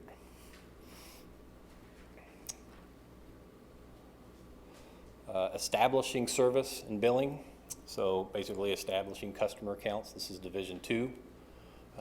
We already talked on a lot of these. Again, these are provisions that we deal with through policy. Estimating charges if we have to, if we don't have good meter data, or if for some reason our metering equipment fails and we can't access the meter, we have the ability to go back and average or estimate their usage based on past usage. Charges for non-emergency after-hour services, shut-offs, turn-ons, adjustments for water and sewer billing if they have a leak on their private side. You know, if they have a leak, we're going to charge them for the water because it's not our fault they use that water. But if it didn't get discharged to the sewer system, they shouldn't have to pay for that. So we have provisions now that we'll add to allow us to give them a credit for any water that didn't get discharged to the sewer. Same thing with like delinquency shutoffs, notices, all these things that we enact by policy that we're going to codify. Another one, it talks about, you know, the city manager may waive delinquencies. Well, this came up this year with COVID, where for a period of time we weren't doing delinquency shutoffs, we weren't charging delinquency fees for obvious reasons. We did that, but we don't have a code that says we can. The last one here is kind of a complicated one to talk about, but cancellation of service for a particular account. You know, we obviously have a lot of rentals in this town, a transient community. One of the things we deal with is when a customer closes an account, somebody's still liable to pay for those monthly minimum charges. Even if they don't use water, technically they're responsible for monthly minimums. If a homeowner sells a property, there needs to be a way for us to transfer to that new homeowner to make sure that somebody's paying for those minimum charges. Right now, as it is, if somebody cancels service and it's empty or vacant for a couple months, we're not collecting those fees. And for the water and sewer side, that's not a huge deal, but where this really comes into play is those property owners still have to pay sewer charges. And if there's no billing account for water or sewer, then Brian's charges for stormwater aren't getting assessed. And so that's one of the main reasons that we want to modify the existing ordinances to ensure that maybe a property is vacant, but it's not disconnected from our services. And somebody's liable for paying those fees.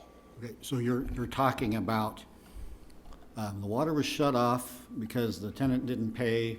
It's now sitting empty. There's no water or sewer being used. You're still wanting the owner to pay a minimum fee anyway. That's what. Yeah. So generally the reason we have minimum fees, it's for the costs that we incur for you to be a customer. They're fixed costs. So, yeah. To provide water to any particular property in the city.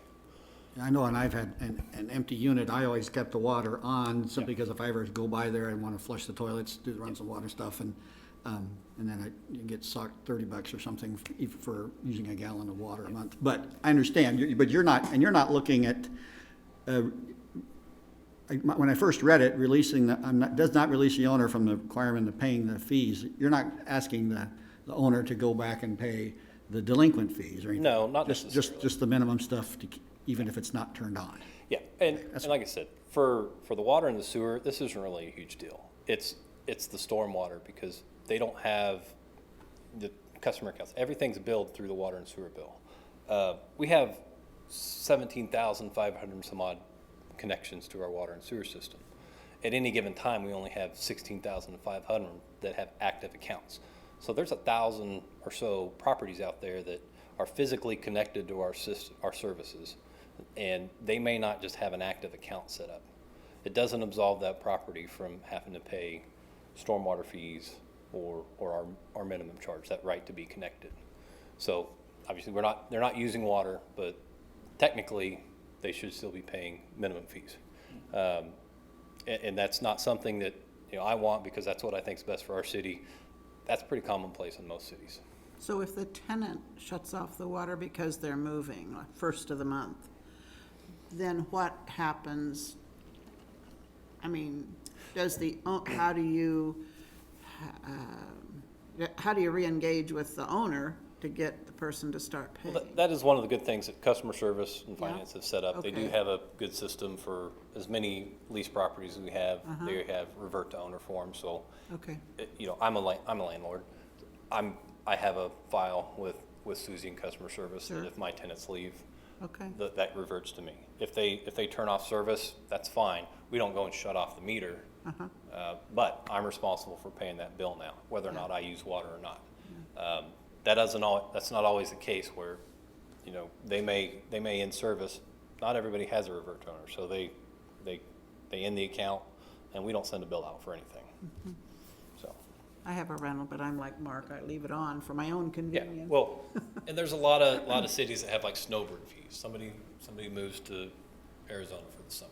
Yeah. Well, they shut off their water, and so their account is essentially done. Dormant, yeah.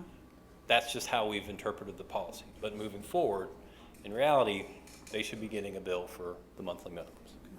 So how do you convert the thinking from someone being able to shut it off and be gone for 3 months, like summer? In the winter, you wouldn't do that, but do you send out a notice to every connection? That's something we'll have to work out. Okay, So to be determined. as we go through this, we're gonna have a lot of conversations with customer service about, how they can implement some of this stuff. Okay, thanks. And technically, the way you read the ordinance now, it does read as if, if you have an active service, if you're physically connected to our services, whether or not you have a billing account set up, we should be charging those monthly minimums. We haven't done that in the past traditionally. Again, I'm gonna go back to, it's not the water and sewer I'm concerned about, it's the stormwater fees, because they rely on us and our billing to collect their fees. And the stormwater fees, those are needed whether it rains or not, whether there's water service to the property or not, or sewer service. I mean, there's other mechanisms we can go about correcting it. This is just the simplest way. So the next topic is one that we kind of touched on this before about outside city sewer customers that don't have water service. We have an agreement that we make these owners sign, and in the past 10 years, those agreements have been improved to where if they don't have water service, we have a lot of steps we can take to ensure that we either can recoup those costs, we assess them late fees, there's an appeal process, notification process. And we have the ability to go after them and take legal action if they don't pay their fees. With utility fees, it's a lot harder to recapture past due bills. It's not like you can submit them to claims, small claims. It's a more difficult process with the state. Older agreements don't have these provisions. So we have many outside city sewer agreements that predate, 2010 or even before that don't have these provisions. And we don't have the ability or the mechanisms to go back and assess them late fees or, to notify them, hey, if you don't pay your bill, we're going to take you to court. So we've got a pretty long list of these outside city sewer customers that we don't have the ability to shut their water off. Well, that's the main reason, the main way that we can rectify that. So we're looking at adding a pretty significant amount of provisions that mirror our new outside city agreements that would give us the procedures to collect. So there's no grandfathering. It would you'd notify them that the city has a new policy, and from now on, this. You see, those are things that we'll work out with the legal staff. But, my interpretation is they've signed up for our service. We provide them service. Yeah. They have to abide by ordinances, whether or not that ordinance was enacted now or by an agreement. So. System development charges of Division 4 of this new ordinance. Just a couple small items, clarifications that we need to make. Right now, if a property exists and is connected to the city's systems and it's rebuilt or redeveloped, and they have to put a larger water meter, they're having a higher impact on our system. The system development charges are meant to be impact fees. If they have a smaller meter currently, they can get a credit for the difference. There are some conflicting provisions within the exemption section of the ordinance that we've had some developers come and argue the fact that they shouldn't have to pay higher fees because their property was already connected.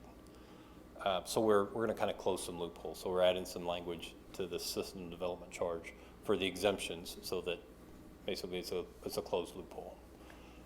We're also going to clarify that a system development charge is going to be paid based on when the permit is approved, not when it's applied for. Because oftentimes we'll have and a developer or a lot builder argued a risk reduction. Well, I applied for this in 2020, I should pay the lower fees, when in reality, they issued the permit 6 months later or something, whenever it was. And they say, and we tell them, no, you have to pay the higher fees. So we're gonna put some clear language in there that states that. Okay. And the last item for system development charge is related to connection of fire sprinkler systems. We never charge an impact fee, connection fee, a tap fee for any fire sprinkler system in the city of Manhattan, as long as you're within the city limits. That's something we've worked out with risk reduction. You don't want to persuade any new commercial development not to get a sprinkler system. So we don't want them to pay that fee. Now, that has come up once now outside the city in Blue Township, where a property connected to our water system, and they had a large irrigation or a fire sprinkler system they connected. Well, they're outside the city. I don't think they should get that same benefit as somebody inside the city should. But we didn't have an ability to charge them an impact fee or a tap fee. So we're proposing to come up with some mechanism to assess them a system development charge fee for a fire sprinkler system if they're outside the city and they're connected to our system. So just a pretty simple change. So that's a lot of information. I appreciate all the feedback. Any other feedback you might have will help us. We got a lot of work to do with the legal staff and city manager's office to get this ready at some point this year. So, Randy, I know that you have, we've talked in past years about the need to develop some of these regulations. And so I'm pleased to see that some of that's being resolved. That'll help clear some of the muddy ordinances, the mud in the ordinances from before where they're not clear.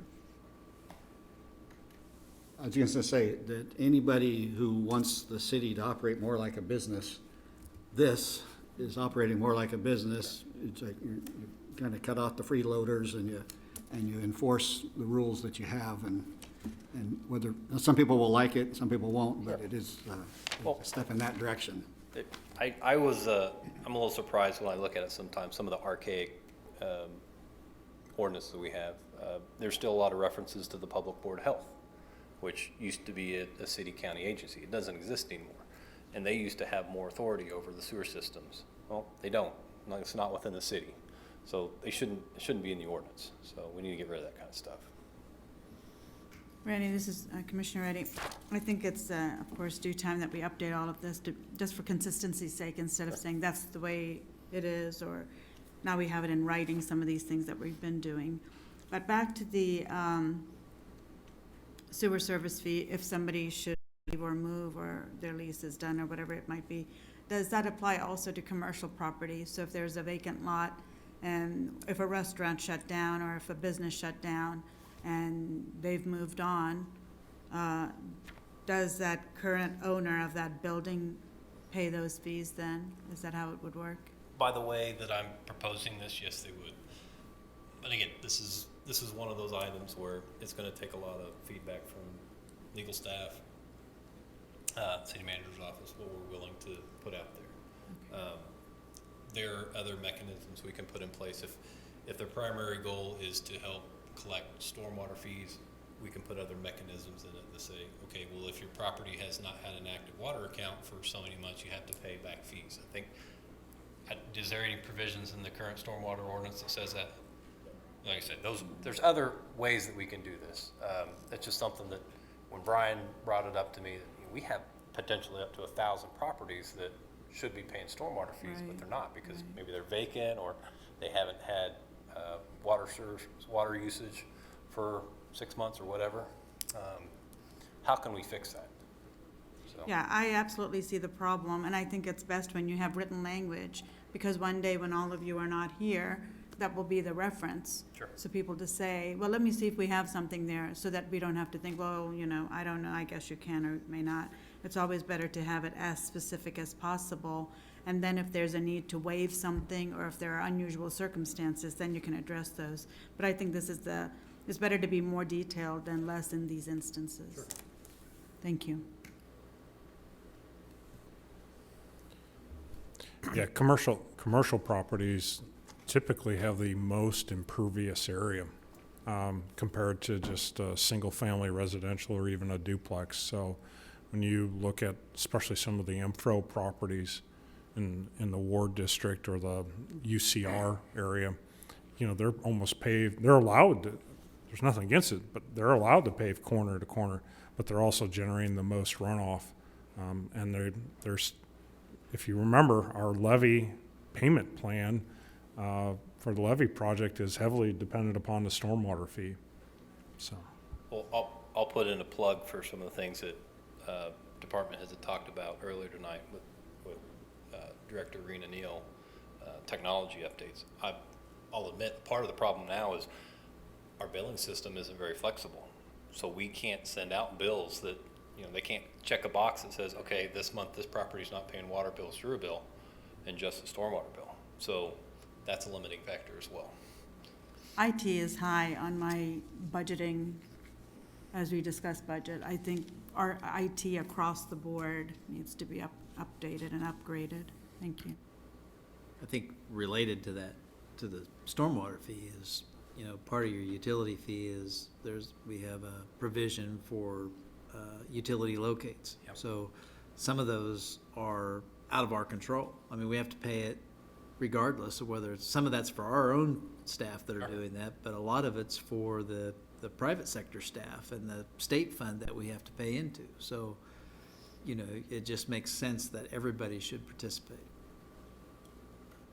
yeah, that 811 system, you know, that's a consolidated system. We pay for, you know, the average homeowner calls 811 and it goes to a centralized location. We get notified. Yeah, there's definitely a cost for that. It's not just locating our stuff, but it's a convenience to our residents for whether planting just as simply a tree in their yard. They're supposed to call 811. Yeah. So. And keep in mind, when you hear those commercials and they say it's free, it's not. you pay it for $1 a month. You're just paying us and not Kansas One Call. So. Okay, I think excellent presentation, and I agree with Commissioner Hattasol. You know, the enterprise funds were always supposed to be, you know, run like a business, separate from the rest of the city.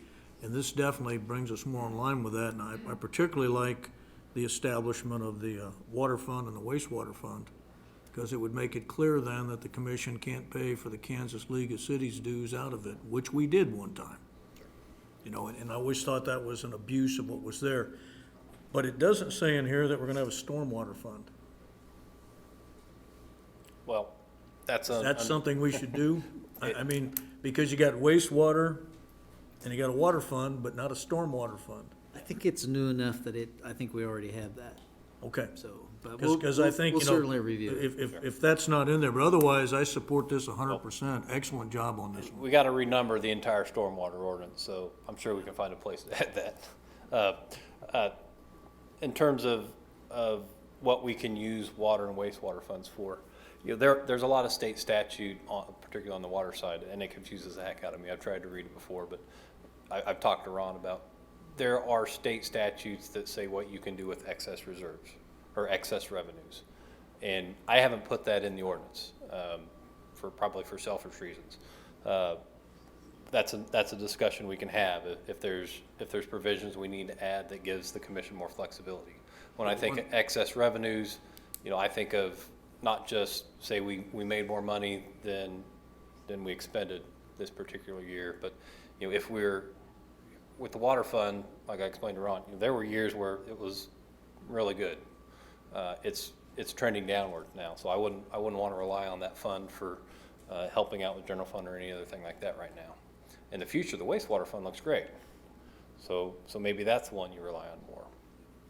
But when I think of excess revenues, I think of not only on an annual basis, but are our reserves where we need them to be. So, you know, if we've met a certain reserve level, if we have excess revenues, then maybe there's a provision there that says if you've met those circumstances, we can help out other you know, things with the general fund. But I've always advocated on that, just to be clear, that, you know, an enterprise fund is a business. It shouldn't be a hidden tax, which in some cases it has been over the years. And if you get excess funds, it should stay in there, which could then cause us not to raise water rates. Sure. which we tend to do, 2-3% every year. So, the business then can say, fine, we might actually come to a point in time where we lower water rates. And that could happen as part of that. So I'm fully in support of just fencing that and making it as restrictive as possible from moving any of that money out of any of those three accounts. That's my personal viewpoint on it. And I think the analysis that we spoke to, that Rob spoke of, and that we've spoke to is to determine, what is allowable or proper expenditures. So, I mean, when you think of Evergy, standalone utility company that pays property taxes, pays franchise fees, and so there are provisions for a utility, if you're operating it like a business, that you're going to be paying for rent and for administrative support and for all these things, and we just need to have that provision documented as to what those allowable transfers are. Yes, and I agree with that. And the league does lobby for water service. Yeah, I know, that one I think is a stretch, but I agree that if you can articulate what it is, but I know, looking at past budgets, the transfers have been as low as 170,000, as high as over 300,000. And that doesn't seem to be consistent, and you're aware of that. And so, it was fungible a little bit, but I think if we can fence it and say, yes, we do need to pay for HR service, finance service, customer service, yeah, that's all legitimate. But I think, paying for the League of Cities is a stretch in my mind, but that's that. So Rob mentioned, one of the items that we're looking to do hopefully we'll start it this year. And Jason has recommended that we look at hiring a consultant through our audit firm. We've talked to them about doing an RFQ for a cost of allocation study. So, nobody disagrees with the fact that HR, finance, city manager's office, they provide a vital role to the utilities because we don't have our own staff to do that. What they have recommended as we go through that process is a consultant should really go along and make recommendations for finance and other departments to track metrics. And so anything that we provide and support the general fund, it's got a formula behind it. I'm 100% support of something like that. It makes more work for us to track those and for those departments, but it's the most legally defensible way to do it. So I like it. All right, looks like we did a pretty good job covering everything, about 3.5 hours, so fairly long work session, but appreciate everyone's participation and those of you working out there. So at this point, we will adjourn the meeting. Thank you. Thank you.